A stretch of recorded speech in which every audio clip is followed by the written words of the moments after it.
ಮಾತಾಡಿ ಬರಲ್ಲ ಹೋಸ್ಬಿಡಲ್ಲ ಅದೇನು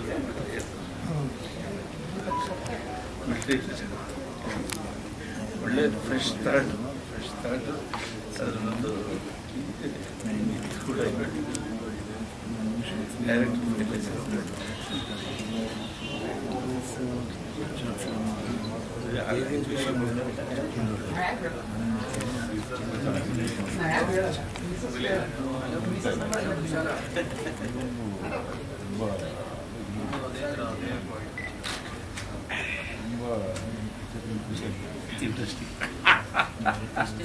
ಮುಖದ ಮೇಲೆ ಒಂದು ದಿವಸ ಮಾತಾಡ್ತಾ ಲಿಂಗದೇವರು ಮತ್ತು ಶೇಷಾದ್ರಿ ಅವರು ಈ ಥರದ ಕಾರ್ಯಕ್ರಮಗಳನ್ನ ವಾಣಿಜ್ಯ ಮಂಡಳಿಗಳು ಮಾಡಬೇಕಾಗುತ್ತೆ. ಅವ್ರ ಹತ್ರ ಸದಸ್ಯತ್ವ ಮಾಡ್ಕೊಂಡ್ವಿ, ಹಾಗೂ ಟೈಟ್ಲ್ ಕೊಟ್ವಿ, ಆಗೋಯ್ತು ಅನ್ನೋದಲ್ಲ ವಾಣಿಜ್ಯ ಮಂಡಳಿ ಕೆಲಸ. ಈ ಥರದ ಸಾಧಕರನ್ನ ಗುರುತಿಸಿ ಅವರ ಶ್ರಮವನ್ನು ನಾವು ನೆನೆಸಿಕೊಳ್ಳುವ ಕೆಲಸಗಳಾಗಬೇಕಾಗತ್ತೆ. ಜೊತೆಗೆ ಇತ್ತೀಚಿನ ದಿನಗಳಲ್ಲಂತೂ ಬಹುತೇಕ ಎಲ್ರಿಗೂ ಗೊತ್ತೇ ಇದೆ, ಇಡೀ ಚಿತ್ರರಂಗ ಒಟ್ಟಿಗೆ ಸೇರೋದು, ಸಂಭ್ರಮಿಸೋದು, ಈ ಥರದ್ದು ಯಾವುದೇ ಕಾರ್ಯಕ್ರಮಗಳು ಆಗ್ತಾನೇ ಇಲ್ಲ. ಇದೊಂದು ಸಂಭ್ರಮದ ಹಬ್ಬವೇ ಆಗಬೇಕು ಅಂತೇಳಿ ಇವರಿಬ್ಬರು ಅಡ್ವೈಸ್ ಮಾಡಿದ್ರು. ಅದಕ್ಕೆ ಇಲ್ಲ, ನಮ್ಮ ವಾಣಿಜ್ಯ ಮಂಡಳಿಯಿಂದಲೇ ಇನ್ಮೇಲೆ ಆರಂಭ ಮಾಡ್ತೀವಿ. ಪ್ರತಿ ವರ್ಷ ಈ ಥರ ಸಾಧಕರನ್ನ ಗುರುತಿಸಿ ಈ ಥರ ಒಂದು ಕಾನ್ಫಿಕ್ ಫಿಲ್ಮ್ ಫೆಸ್ಟಿವಲ್ ಹೆಸರಿನಲ್ಲಿ, ಈಗ ಈ ವರ್ಷ ಇವ್ರದ್ದು ಇರ್ಬೋದು, ಇದು ಮುಂದೆ ವರ್ಷ ಇನ್ನೊಬ್ರು ಇರ್ಬೋದು, ಈ ಥರದ್ದು ಪ್ರತಿ ವರ್ಷ ಕಾರ್ಯಕ್ರಮ ಮಾಡೋದು ಅಂತೇಳಿ ಒಂದು ತೀರ್ಮಾನ ತೊಗೊಂಡ್ವಿ. ಮೊದಲಿಗೆ ರಾಕ್ಲೈನ್ ವೆಂಕಟೇಶ್ ಅವ್ರನ್ನೂ ಭೇಟಿ ಮಾಡಿದ್ವಿ. ಅವರಂತೂ ಬಾಯಿ ತಗ್ಬಿಟ್ರು, ಏನಪ್ಪ ನಮಗೂ ಓಡಲಿಲ್ಲ ಈ ಥರದ್ದು ಒಂದು ಕಾನ್ಸೆಪ್ಟು ಮಾಡಬೇಕು ಅಂತ. ಆ್ಯಕ್ಚುಲಿ ಅವ್ರ ಬಗ್ಗೆ ಒಂದು ಒಳ್ಳೆ ಕಾರ್ಯಕ್ರಮ ಮಾಡೋಕೆ ಹೊರಟಿದ್ರಿ, ಖಂಡಿತ ಇದು ಮಾಡಲೇಬೇಕು. ಆಮೇಲೆ ಅವ್ರು ಇನ್ನೊಂದು ಮಾತು ಹೇಳಿದ್ರು, ಇದು ಇವ್ರಿಗೇನು ನಿಮ್ಮ ಜೊತೆಲಿದ್ದಾರೆ ಅಥವಾ ನಿಮ್ಮ ಸ್ನೇಹಿತರು ಅವರು ಮಾಡ್ತೀರಿ ಅಂತೇಳಿ ಈ ವರ್ಷ ಮಾಡಿ ನಿಲ್ಲಿಸಬೇಡಿ, ನಿರಂತರವಾಗಿ ಪ್ರತಿ ವರ್ಷ ಇಂಥದ್ದು ಗುರ್ತಿ ಮಾಡಿ, ನಾವೆಲ್ಲ ನಿಮ್ಮ ಜೊತೆ ಇದ್ದೀವಿ ಅಂತ. ಆಮೇಲೆ ನಮ್ಮ ಇನ್ನೊಬ್ರು ಸೀನಿಯರ್ ಇದ್ದಾರೆ ನಮಗೆ, ನಮ್ಮ ಮಾಸ್ಟರ್ ಅವ್ರಿಗೆ ಹಂಸಲೇಖರ್ ಹತ್ರಕ್ಕೆ ಹೋದ್ರೆ ಅದಕ್ಕೆಲ್ಲ ರೂಪರೇಷೆಗಳನ್ನ ನಾನು ನಿಮ್ಮ ಜೊತೆ ಇರ್ತೀನಿ, ಹಿಂಗೆ ಕಟ್ಕೊಡ್ತೀನಿ, ಹಿಂಗೆ ಮಾಡೋಣ, ಹಂಗೆ ಮಾಡೋಣ, ಈ ಥರದ್ದು ಸಾಂಗಿದೆ. ನಾವು ಅವ್ರು ಮಾಡಿದ್ದು ಒಂದು ಸಾಂಗ್ ಬೇರೆ, ಪಠ್ಯಪುಸ್ತಕ ಆಯಿತು. ಇದೆಲ್ಲವೂ ಕೂಡ ನಾವು ತರಬೇಕು ಇಂಡಸ್ಟ್ರಿಗೆ, ಅಥವಾ ಜನಕ್ಕೆ ತೋರಿಸ್ಬೇಕು, ಇದೊಂದು ಹಬ್ಬವೇ ಆಗಬೇಕು ಅಂತ ಅವ್ರು ನಮ್ಮ ಜೊತೆ ಸೇರಿಕೊಂಡ್ರು. ಇನ್ನು ಉಳಿದಂತೆ ನಮ್ಮದೇ ಒಂದು ಬಳಗ ಇತ್ತು, ಈ ಥರ ನಮ್ಮ ಸಾಧಕ ಬಾಧಕಗಳ ಕಾಸೋಡಿ ಸಾರು, ನಕ್ಕರಿ ಸಾರು, ರಂಜುಡೇಗೌಡ ಸಾರು ಎಲ್ಲರೂ ಸೇರಿಕೊಂಡು ಇಲ್ಲ ಒಂದು ಅದ್ಭುತವಾದ ಒಂದು ಕಾರ್ಯಕ್ರಮ ಮಾಡಲೇಬೇಕು ಇದನ್ನು ಅಂತ ಹೇಳಿ ಕೂತ್ಕೊಂಡ್ವಿ. ಹಾಗಾಗಿ ಅದು ಈ ತಿಂಗಳು 23ರಿಂದ ಆರಂಭ ಆಗುತ್ತೆ. ಅವರ ರಾಷ್ಟ್ರೀಯ ಮತ್ತು ರಾಜ್ಯ ಪ್ರಶಸ್ತಿ ಪಡೆದ 8 ಚಿತ್ರಗಳು ಇಲ್ಲಿ 4 ದಿವಸ ತೆರೆ ಕಾಣುತ್ತೆ. ಅದು ಕಲಾವಿದರ ಸಂಘದಲ್ಲಿ ದಿನ 2 ಸಿನಿಮಾಗಳಿರ್ತವೆ. ಆ 2 ಸಿನಿಮಾದಲ್ಲಿ ಯಾರ್ಯಾರು ಸಿನಿಮಾದಲ್ಲಿ ಪಾತ್ರ ಮಾಡಿರ್ತಕ್ಕಂಥ ಕಲಾವಿದರು ಇದ್ದಾರೆ, ಅವರೆಲ್ಲರೂ ಕೂಡ ಅವತ್ತ ಆ ಸಿನಿಮಾಕ್ಕೆ ಕರಿತೀವಿ. ಅವ್ರ ಜೊತೆ ಸಂವಾದನೂ ಕೂಡ ಇರುತ್ತೆ. ಜೊತೆಗೆ ಕೊನೆಯ ದಿವಸ 27ನೇ ತಾರೀಕು ರವೀಂದ್ರ ಕಲಾಕ್ಷೇತ್ರದಲ್ಲಿ ಸಮಾರೋಪ ಸಮಾರಂಭ ಇರುತ್ತೆ. ಅವತ್ತ ಹಂಸಲೇಖ ಸಾರ್ದು ಸಂಗೀತ ಸಂಜೆ ಕಾರ್ಯಕ್ರಮವೂ ಇರುತ್ತೆ. ಈಗ ಇದಕ್ಕೆ ಇವತ್ತು ಈ ಕಾರ್ಯಕ್ರಮದ ಊರಣ. ಈಗ ನಮ್ಮ ಜೊತೆ 3 ತಿಂಗಳಿಂದ ಕೆಲಸ ಮಾಡ್ತಿದ್ದೀವಿ ಸಂಬಂಧಪಟ್ಟಿದ್ದು. ಅದಕ್ಕೆ ರೂಪರೇಷೆಗಳನ್ನ ಹೇಗಿರಬೇಕು, ಆ ಪುಸ್ತಕ ಬರೀ ಮಾಮೂಲಿ ಪುಸ್ತಕ ಆಗಬಾರ್ದು, ಇವತ್ತಿನ ಜನರೇಷನ್ಗೆ ಆ ಪುಸ್ತಕ ಮಾದರಿ ಆಗಿರ್ಬೇಕು. ಸರ್ ಕರಿತಾ ಇದ್ದೀರಾ ಸರ್? ಬನ್ನಿ. ಇಲ್ಲ ಸರ್, ಬರಬೇಕು ಸರ್, ಬನ್ನಿ ಸರ್ ಹೇಳ್ತೀನಿ. ಅವ್ರೇನೋ ಅಭೂತಪೂರ್ವವಾದಂಥ ಒಂದು ಕಾರ್ಯಕ್ರಮ ಹಮ್ಮಿಕೊಂಡಿರೋದು ಕನ್ನಡ ಚಲನಚಿತ್ರ ವಾಣಿಜ್ಯ ಮಂಡಳಿಯನ್ನು ಹೃತ್ಪೂರ್ವಕವಾಗಿ ಅಭಿನಂದಿಸ್ತೇನೆ. ಕಾರಣ ಇಷ್ಟೇ, 50 ವರ್ಷ ಅಂತಂದರೆ ಒಬ್ಬ ಮನುಷ್ಯನ ಜೀವನದಲ್ಲಿ ಬಹಳ ದೀರ್ಘವಾದ ಆಯುಷ್ಯ. ಅಷ್ಟು ದಿವಸ ವರ್ಷಗಳ ಕಾಲ ಅವರು ಒಂದು ಚಿತ್ರೋದ್ಯಮಕ್ಕೆ ಸೇವೆ ಸಲ್ಲಿಸಿದ್ದಾರೆ ಅಂತಂದರೆ ಸಾಧಾರಣದ ಸೇವೆ ಕೂಡ ಅಲ್ಲ ಅದು.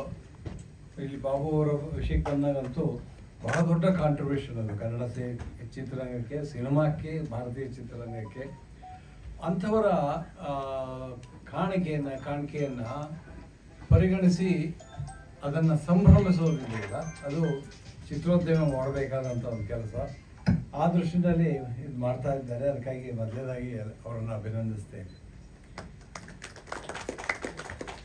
ಇದು ಯಾಕೆ ಮುಖ್ಯ ಆಗುತ್ತೆ ಅಂತಂದರೆ, ಸಾಮಾನ್ಯವಾಗಿ 50 ವರ್ಷದಲ್ಲಿ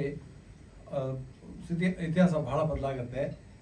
ಹೊಸ ತಲೆಮಾರಿನವರಿಗೆ ಹಳೆ ತಲೆಮಾರಿನ ಕಾಂಟ್ರಿಬ್ಯೂಷನ್ ಅನ್ನೋದು ಗೊತ್ತಿರೋದಿಲ್ಲ. ಜೊತೆಗೆ ಒಂದು ರೀತಿಯ ಅವಜ್ಞೆಗೆ ಒಳಗಾಗ್ತಾ ಹೋಗ್ತಾರಲ್ಲ, ಆಗ ಮತ್ತೆ ನೆನಪಿಸುವ, ಇತಿಹಾಸವನ್ನು ಜ್ಞಾಪಿಸುವ, ಸಾಧನೆಯ ಪಥವನ್ನು ಗುರುತಿಸುವ ಅಗತ್ಯ ತುಂಬ ಇರುತ್ತೆ. ಅಂಥ ಒಂದು ಕಾರ್ಯಕ್ರಮದಿಂದ ಕೇವಲ ಅದಕ್ಕೆ ವಾಣಿಜ್ಯ ಮಂಡಳಿಗೆ ಮಾತ್ರ ಇದಾಗೋದಿಲ್ಲ, ಕನ್ನಡ ಚಿತ್ರೋದ್ಯಮಕ್ಕೂ ಅದರಿಂದ ಬೆಳವಣಿಗೆ ಆಗ್ತದೆ.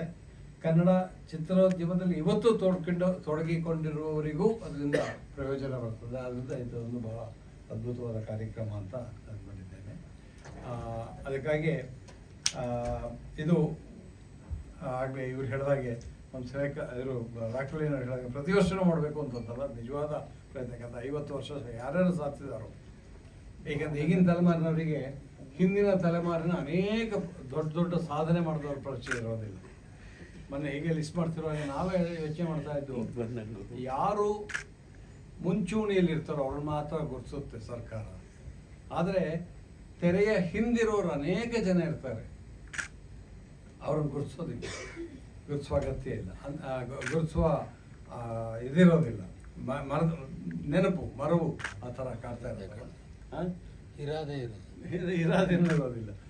ಹಾಗಾಗಿ ಅದು ಆಗಬೇಕಾದ್ರೆ ಕೃಷ್ಣೇಗೌಡರು ಅಂಥವ್ರ ಈ ಪ್ರಯತ್ನ ಬಹಳ ಮುಖ್ಯವಾಗ್ತಾ ಇದೆ.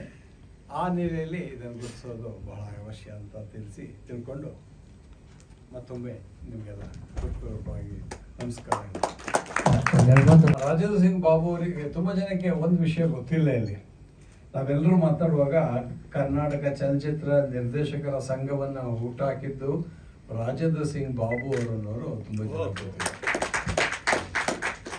ನಾನು ಆಗಷ್ಟೇ ಇಂಡಸ್ಟ್ರಿಗೆ ಬಂದಾಗ ಒಂದು ದಿವಸ ಇವರಿಂದಲೂ ಒಂದು ಮೆಸೇಜ್ ಬಂತು, ಇವತ್ತೆಲ್ಲ ವುಡ್ಲ್ಯಾಂಡ್ಸಲ್ಲಿ ಸೇರೋಣ ಅಂತ.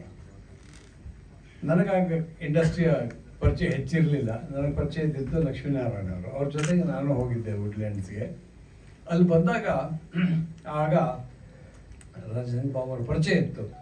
ಅವರು ಅದರ ರೂಪರೇಷೆಯನ್ನು ತಿಳಿಸಿ ಯಾಕಾಗಿ ಈ ಕಾರ್ಯಕ್ರಮ ಬೇಕು ಅನ್ನೋದನ್ನು ಹೇಳಿದರು, ಯಾಕಾಗಿ ಈ ಸಂಘ ಬೇಕು ಅನ್ನೋದನ್ನು ಹೇಳಿದರು.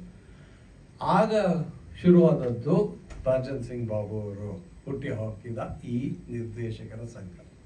ಅವರ ದೊಡ್ಡಸ್ತಿಗೆ ಎಲ್ಲಿ ಅಂತಂದರೆ, ಹಾಗಂತ ಹೇಳಿ ಅವರು ಅಧ್ಯಕ್ಷರಾಗಲಿಲ್ಲ. ಪುಟ್ಟಣ್ಣ ಕಣಗಾಲ್ ಅವರನ್ನ ಅಧ್ಯಕ್ಷ ಸ್ಥಾನಕ್ಕೆ ಸೂಚಿಸಿದರು. ಪುಟ್ಟಣ್ಣ ಅವರು ಆರಂಭದ ಮೊದಲ ಅಧ್ಯಕ್ಷರಾದರು ಕನ್ನಡ ಚಲನಚಿತ್ರ ನಿರ್ದೇಶಕರ ಸಂಘ. ಬಾಬು ಅವರು ಹುಟ್ಟಾಕಿದ್ದದು. ಆನಂತರ ಆ ಥರ ತುಂಬ ಕನ್ನಡ ಇಂಡಸ್ಟ್ರಿಗೆ, ಚಿತ್ರೋದ್ಯಮಕ್ಕೆ ಅಗತ್ಯವಾದಂಥ ಅನೇಕ ಇದನ್ನು ಹಮ್ಮಿಕೊಂಡು ಬಂದವರು ಬಾಬು. ಬಾಬುವ್ರ ಸಿನಿಮಾಗಳ ಬಗ್ಗೆ ನಾವು ಮಾತಾಡಲ್ಲ, ಯಾಕಂದರೆ ಬಾಬುವ್ರ ಸಿನಿಮಾಗಳ ಬಗ್ಗೆ ನಿಮಗೆಲ್ಲ ಪರಿಚಯ ಇದೆ. ಬಾಬುವರ ಸಿನಿಮೇತರ ಕಾರ್ಯಕ್ರಮಗಳಿದೆಯಲ್ಲ, ಸಾಧನೆಗಳಿದೆ, ಅದನ್ನು ನಾನು ಹೇಳ್ತಾ ಹೋಗ್ತೇನೆ. ಅವರ ಚಲನಚಿತ್ರ ಅಕಾಡೆಮಿಯ ಅಧ್ಯಕ್ಷರು ಆದಾಗ ಅವರು ರೂಪಿಸ್ಕೊಂಡಂಥ ಕೆಲವು ಕಾರ್ಯಕ್ರಮಗಳಿಲ್ಲ, ಅದು ಮುಂದೆ ಕೈ ಬಿಡಲಾಯಿತು. ಅದು ದುರದೃಷ್ಟ. ಅವ್ರು ಹಾಕಿದ ಒಂದು ಬಹಳ ಒಳ್ಳೆಯದೇನು ಅಂತಂದ್ರೆ, ಪ್ರತಿ ವರ್ಷವೂ ನಾವು ಕನ್ನಡದಲ್ಲಿ ಸಾಧನೆಗಳನ್ನು ಮಾಡಿದಂಥ ಅನೇಕ ಸಿನಿಮಾಗಳಿವೆ, ಅವುಗಳ ಬಗ್ಗೆ ನಾವು ಮಾತಾಡ್ತಾ ಇರ್ತೀವಿ. ಅದು ಅಷ್ಟೇ ಸಾಲದು, ಅದು ಹೊರಗಡೆಗೂ ಪರಿಚಯ ಆಗಬೇಕು ಅಂಥೇಳಿ ಕನ್ನಡದ ಆ ವರ್ಷದ ಒಳ್ಳೆಯ ಪ್ರಶಸ್ತಿ ವಿಜೇತ ಚಿತ್ರಗಳು ಹಾಗೂ ಜನಪ್ರಿಯ ಚಿತ್ರಗಳ ಒಂದು ಸರಣಿಯನ್ನು ಇಂಡಿಯಾದ ಉದ್ದಗಲಕ್ಕೂ ಹಮ್ಮಿಕೊಂಡ್ರು. ಅದು ಎಷ್ಟು ಮುಖ್ಯ ಯಾಕೆಂತಂದರೆ, ತುಂಬ ಜನಕ್ಕೆ ರಾಷ್ಟ್ರೀಯ ಮಟ್ಟದಲ್ಲಿ ಪ್ರಶಸ್ತಿ ಪಡೆದ 4 ಹೆಸರುಗಳು ಗೊತ್ತಿರುತ್ತೆ ಕನ್ನಡ ಇತರರಿಗೆ. ಆದರೆ ಅವರು ಕಲ್ಕಟ್ಟಾದಲ್ಲಿ ಮಾಡಿದರು. ಕಲ್ಕಟ್ಟಾದಲ್ಲಿ ಮಾಡಿದಾಗ ಆ ವರ್ಷದ ಶ್ರೇಷ್ಠ ಜನಪ್ರಿಯ ಚಿತ್ರ, ಅಂದರೆ ಹೆಚ್ಚು ಜನರಿಗೆ ರುಚಿಸಿದ ಚಿತ್ರದ ಒಂದು ಪ್ರದರ್ಶನವನ್ನು ಆಯೋಜಿಸಿದರು. ಹಾಗೆ ಅಲ್ಲಿಂದ ಹಿಡಿದು ಕೇರಳದವರೆಗೂ ಎಲ್ಲ ಕಡೆ ಕನ್ನಡ ಚಿತ್ರೋತ್ಸವನ ಮಾಡ್ತಾ ಹೋದರು. ಎಷ್ಟು ಒಳ್ಳೆಯ ಮೀಡಿಯಾ ಕವರೇಜ್ ಬಂತು ಅದಕ್ಕೆ ಅಂತಂದರೆ, ಈ ಥರದ ಸಿನಿಮಾಗಳೆಲ್ಲ ಕನ್ನಡದಲ್ಲಿ ಆಗ್ತಾ ಇದೆಯಾ ಅಂತ. ಯಾಕಂದರೆ ಅಲ್ಲಿ ತನಕ ಕನ್ನಡ ಸಿನಿಮಾಗಳ ಬಗ್ಗೆ ಗೊತ್ತಿರುವ ನಾಲೆಜ್ ಭಾಳ ಕಮ್ಮಿ ಇತ್ತು. ಅದನ್ನು ಹರಡಿಸಿದ್ದ ಸಾಧನೆ ಬಾಬು ಅವ್ರದ್ದಾಗ್ತಾ ಹೋಗೋದು. ಮೂರನೇದು ಮತ್ತೊಂದು ಬಹಳ ದೊಡ್ಡ ಇದು ಅಂತಂದರೆ, ಕನ್ನಡದ ಕೃತಿಗಳಿಗೆ ಸಾಹಿತ್ಯ ಆಕರವನ್ನು ಕೊಡ್ತಾ ಇರಲಿಲ್ಲ. ಅಂಥ ಸಂದರ್ಭದಲ್ಲಿ ಅದಕ್ಕಾಗಿಯೇ ಒಂದು ಬ್ಯಾಂಕ್, ಸ್ಕ್ರಿಪ್ಟ್ ಬ್ಯಾಂಕನ್ನು ಬಾಬು ಅವರು ಅದಕ್ಕೆ ಕಥಾ ಕಣಜ ಅಂತ ಕೂಡ ಹೆಸರಿಟ್ಟು, ಜೇನುಗೂಡು ಅಂತ ಹೆಸರಿಟ್ಟು, ಕನ್ನಡದಲ್ಲಿ ಬಂದಂಥ ಒಳ್ಳೆಯ ಕಥೆಗಳನ್ನು, ಕಾದಂಬರಿಗಳನ್ನು ಆಧರಿಸಿ ಅದರ ಚಿತ್ರಕಥೆ ಮಾಡಿದರೆ ಅದನ್ನು ಇಟ್ಕೊಂಡು ಯಾರು ಬೇಕಾದ್ರೂ ಕೊಂಡ್ಕೊಳ್ಬೋದು ಅನ್ನುವಂಥ ಒಂದು ಇದನ್ನು ಹುಟ್ಟುಹಾಕಿದ್ರು. ಇದು ನೋಡಿ, ಬಹುಶಃ ಯಾವ ಬೇರೊಂದು ಭಾರತೀಯ ಚಿತ್ರರಂಗದಲ್ಲಿ ಈ ಥರದ ಒಂದು ಸಾಧನೆ ಮಾಡಿದ್ದು ನನಗಂತೂ ಗೊತ್ತಿಲ್ಲ. ಅದನ್ನು ಮಾಡಿದ್ರು, ಅದು ಅನುಷ್ಠಾನಕ್ಕೆ ಬಂತು, ಅದು ಸರ್ಕಾರದ ನೆರವು ಬಂತು, ಅದು ಬೇರೆ ವಿಷಯ. ಆದರೆ ಈ ಥರ ಯೋಚನೆ ಇದೆಯಲ್ಲ, ಮುಂದಾಲೋಚನೆಗಳು, ಯಾವ ತರಹದ ಕಾರ್ಯಕ್ರಮಗಳು ಕನ್ನಡ ಚಿತ್ರೋದ್ಯಮಕ್ಕೆ ಪುಷ್ಟಿ ತರ್ತದೆ, ಅದನ್ನು ಇನ್ನಷ್ಟು ಶಕ್ತಿಯುತವಾಗಿ ಮಾಡ್ತದೆ ಅನ್ನೋ ಕಲ್ಪನೆ ಇದೆಯಲ್ಲ, ಒಂದು ಇದನ್ನು ಬ್ಲೂ ಪ್ರಿಂಟ್ ಅವರು ಸಿದ್ಧ ಮಾಡಿಕೊಟ್ಟಿದ್ರು.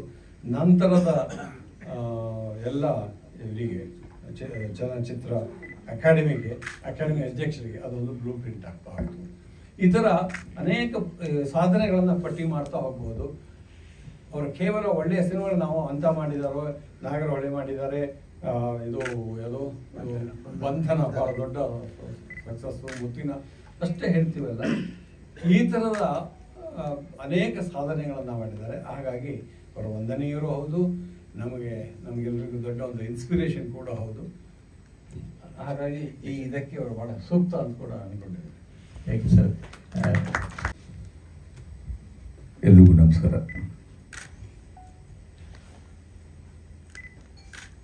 ಕನ್ನಡ ಚಿತ್ರರಂಗದಲ್ಲಿ ಹಲವಾರು ಹಿರಿಯರು, ಅಂದರೆ ನಿರ್ದೇಶಕರ ಸಂಬಂಧಪಟ್ಟಂಥ ವಿಷಯದಲ್ಲಿ ನಾನು ಮಾತಾಡ್ತೀನಿ. ಪುಟ್ಟಣ್ಣ ಕಣಗಾಲ್ ಅವರಿಂದ ಹಿಡಿದು ಇವತ್ತು ಹೊಸಬರು ನಿರ್ದೇಶಕರು ಸುಮಾರು ಜನ ಇದ್ದಾರೆ. ಸೊ ಎಲ್ಲೋ ಒಂದು ಕಡೆ ನಾವು ಒಬ್ಬ ನಿರ್ದೇಶಕ ಆಗಬೇಕು ಅಂತ ಬಂದಾಗ ನಾನು ಯಾವ ಥರ ಆಗಬೇಕು ಅನ್ನೋದನ್ನು ತುಂಬ ಯೋಚನೆ ಮಾಡ್ತಾರೆ. ಸೊ ಒಬ್ಬೊಬ್ಬರನ್ನ ಆರಿಸ್ಕೋತಾರೆ, ಈ ಥರ ಅವ್ರ ಥರ ನಾನು ಬೆಳಿಬೇಕು ಅಂತ. ಸೊ ರಾಜೇಂದ್ರ ಸಿಂಗ್ ಬಾಬು ಅವರು ಅದರಲ್ಲಿ ತುಂಬ ಮುಖ್ಯವಾಗಿ ಎಲ್ಲರೂ ಅವರ ಹಾದಿನ ಮೆಟ್ಟಬೇಕು ಅನ್ನೋ ಒಂದು ಆಸೆನ ಹೊಸ ಪೀಳಿಗೆ ನನಗೆ ಸುಮಾರು ಜನ ಹೇಳಿದ್ದಾರೆ. ನಾನು ಕೇಳ್ತೀನಿ, ಏನಕ್ಕೆ ನೀವು ನಿರ್ದೇಶಕರಾಗಿದ್ದೀರಲ್ಲ, ಬೇರೆ ಆರಿಸ್ಕೋಬೋದಲ್ಲ? ಇಲ್ಲ ಸರ್, ನಿರ್ದೇಶಕರಾಗಬೇಕು, ಯಾವ ಥರ ಆಗಬೇಕು, ರಾಜೇಂದ್ರ ಸಿಂಗ್ ಬಾಬು ಅವ್ರ ಥರ ಅಂತ ಅನ್ಕೋತೀನಿ ಸರ್. ಸೊ ಅಫ್ಕೋರ್ಸ್ ಅವರವರ ಒಂದೊಂದು ಆಸೆ ಅದು. ನನ್ನ ಒಂದು ವೈಯಕ್ತಿಕವಾದಂಥ ಒಂದು ಪರಿಚಯ ಮತ್ತು ರಾಜೇಂದ್ರ ಸಿಂಗ್ ಬಾಬು ಅವರ ಒಡನಾಟ, ಒಬ್ಬ ನಿರ್ಮಾಪಕನಾಗಿ ನಾನು ರಾಜೇಂದ್ರ ಸಿಂಗ್ ಬಾಬು ಅವರನ್ನ ತುಂಬ ಹತ್ತಿರದಿಂದ ನೋಡಿದ್ದೀನಿ. ಒಂದು ಚಿತ್ರ ಮಾಡಬೇಕು ಅಂದರೆ ಅವರ ಒಂದು ಶ್ರಮ ಎಷ್ಟು ಪಡ್ತಾರೆ, ಆಮೇಲೆ ಅದನ್ನು ಆ ಚಿತ್ರನ ಮಾಡಬೇಕು ಅಂದರೆ ಎಷ್ಟು ಸ್ಕ್ರಿಪ್ಟಿಂದ ನಾನು ಹೇಳೋದು, ಸ್ಕ್ರಿಪ್ಟಿಂದ ಹಿಡಿದು ಅದನ್ನು ಎಷ್ಟು ಚೆನ್ನಾಗಿ ಅದನ್ನು ಆ ಪ್ಯಾಷನ್ ಅಂತ ಹೇಳೋಕ್ಕೆ ಇಷ್ಟಪಡ್ತೀನಿ. ಅವ್ರ ಪ್ಯಾಷನ್ ಅನ್ನೋದಿದೆಯಲ್ಲ, ಆ ಒಂದು ಕೃಷಿ ಅಂತ ಏನು ಹೇಳ್ತೀವಿ, ಆ ಒಂದು ಸಾಧನೆ, ಸುಮ್ಮನೆ ಏನೋ ಸಿಕ್ತು ಸಿನಿಮಾ ಮಾಡಬೇಕು ಅನ್ನೋ ಒಂದು ಕಾತರ ಆ ಥರದಲ್ಲಿರೋದಿಲ್ಲ. ಅದನ್ನು ಎಷ್ಟು ಅಚ್ಚುಕಟ್ಟಾಗಿ ಸಿನಿಮಾನ ನಿಲ್ಲಿಸ್ಬೇಕು ನಾನು ಅನ್ನೋ ಒಂದು ಶ್ರಮ ನಾವೆಲ್ಲ ಹೊಸದಾಗಿ ನಿರ್ಮಾಪಕರಾಗಿ ಬಂದಾಗ ಇವರಿಂದ, ದ್ವಾರಕೀಶ್ ಅವರಿಂದ, ಸುಮಾರು ಜನ ಈ ಥರ ನಿರ್ದೇಶಕರಿಂದ ಕಲ್ತಿದ್ದೀನಿ ನಾನು.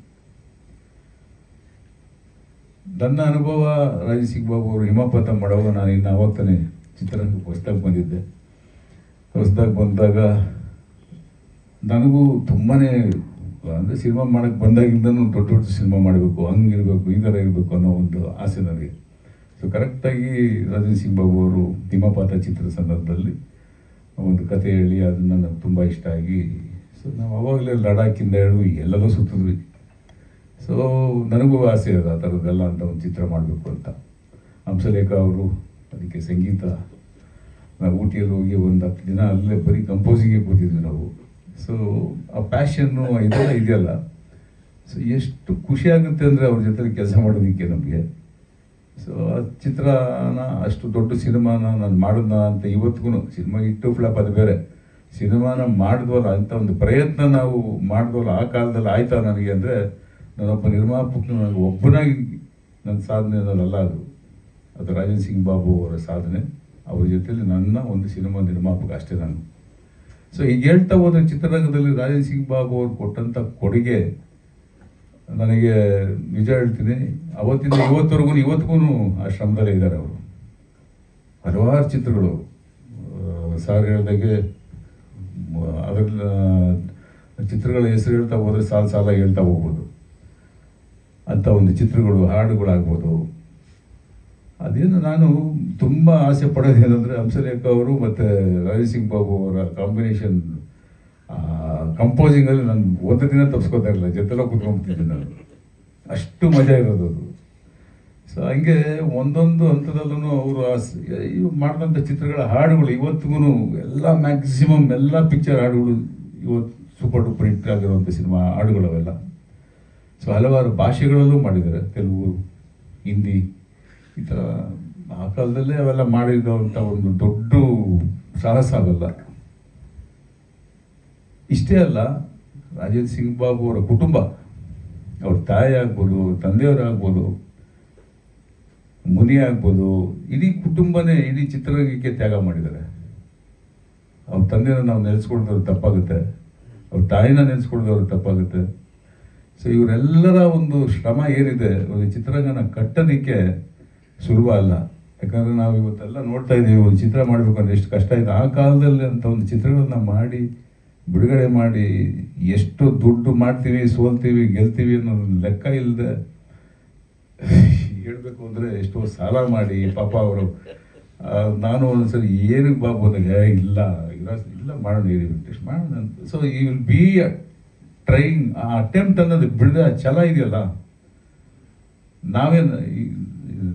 ನಾವು ಒಂದೊಂದು ತಪ್ಪಾಗುತ್ತೆ. ನಾನು ಅಷ್ಟೇ ಎಲ್ಲ ಇಂಥ ಟೈಮಲ್ಲಿ ಎಡವಿದ್ದೀನಲ್ಲ, ಸ್ವಲ್ಪ ಯೋಚನೆ ಮಾಡೋಣ ಇರಪ್ಪ ಅಂತ ಸ್ವಲ್ಪ ಯೋಚನೆ ಮಾಡೋದಕ್ಕೆ ಕೂತ್ಕೋತೀವಿ. ಅವ್ರು ಕೂತ್ಕೊಳ್ಳಲ್ಲ, ಇನ್ನೂ ಸ್ಪೀಡಾಗಿ ಓಡ್ತಾರೆ ಅವರು. ಅಂಥ ಒಂದು ಸಾಧನೆ ಮಾಡಿರೋಂಥ ಒಬ್ಬ ನಿರ್ದೇಶಕರಿಗೆ ಇವತ್ತು ಇಂಥ ಒಂದು ಸಮಾರಂಭ ಮಾಡೋದು ಅಂದರೆ ನನಗೆ ತುಂಬ ಖುಷಿ ಆಯಿತು. ನನಗೆ ಕೃಷ್ಣೇಗೌಡರು ಹೇಳಿದಾಗ, ಅಫ್ಕೋರ್ಸ್ ಚಿತ್ರರಂಗದಲ್ಲಿ ಸಂಸ್ಥೆಗಳು ತುಂಬ ಇದೆ, ಮಾಡ್ಬೋದಾಗಿತ್ತು. ಯಾವ ಕಾರಣಕ್ಕೋಸ್ಕರ ಮಾಡಿಲ್ವೋ ಗೊತ್ತಿಲ್ಲ, ಬಟ್ ಮಾಡಬಾರ್ದು ಅನ್ನೋ ಉದ್ದೇಶ ಯಾರಿಗೂ ಇರಲಿಲ್ಲ. ಬಟ್ ಐಡಿಯಾ ಇರಲಿಲ್ವೋ ಏನೋ ಗೊತ್ತಿಲ್ಲ. ಬಟ್ ಕೃಷ್ಣೇಗೌಡರು ಅದನ್ನು ಗುರುತಿಸಿ ಇದನ್ನು ಈ ಥರದೊಂದು ಕಾರ್ಯಕ್ರಮ ಮಾಡಬೇಕಣ್ಣ ಅಂತ ಬಂದಾಗ ನನಗೆ ತುಂಬ ಖುಷಿ ಆಯಿತು. ಹೌದಲ್ಲ, ಇದೇನಿದು ನಾವು ಯಾರು ಮಾಡೇ ಇಲ್ವಲ್ಲ, ಇಲ್ಲಿವರೆಗೂ ಮಾಡಬೇಕಾಗಿತ್ತಲ್ಲ ಇದು. ಸರಿ, ಕೃಷ್ಣೇಗೌಡರು ಮಾಡ್ತಾ ಇದ್ದೀರ, ತುಂಬ ಸಂತೋಷ. ಮಾಡಿ ಬರೀ ಒಂದು ವರ್ಷದಲ್ಲಿ ನಿಲ್ಲಿಸಬೇಡಿ. ಇಂಥ ಸಾಧಕರು ಕನ್ನಡ ಚಿತ್ರದಲ್ಲಿ ಸುಮಾರು ತುಂಬ ಜನ ಇದ್ದಾರೆ, ಎಲ್ಲರಿಗೂ ಮಾಡಿ.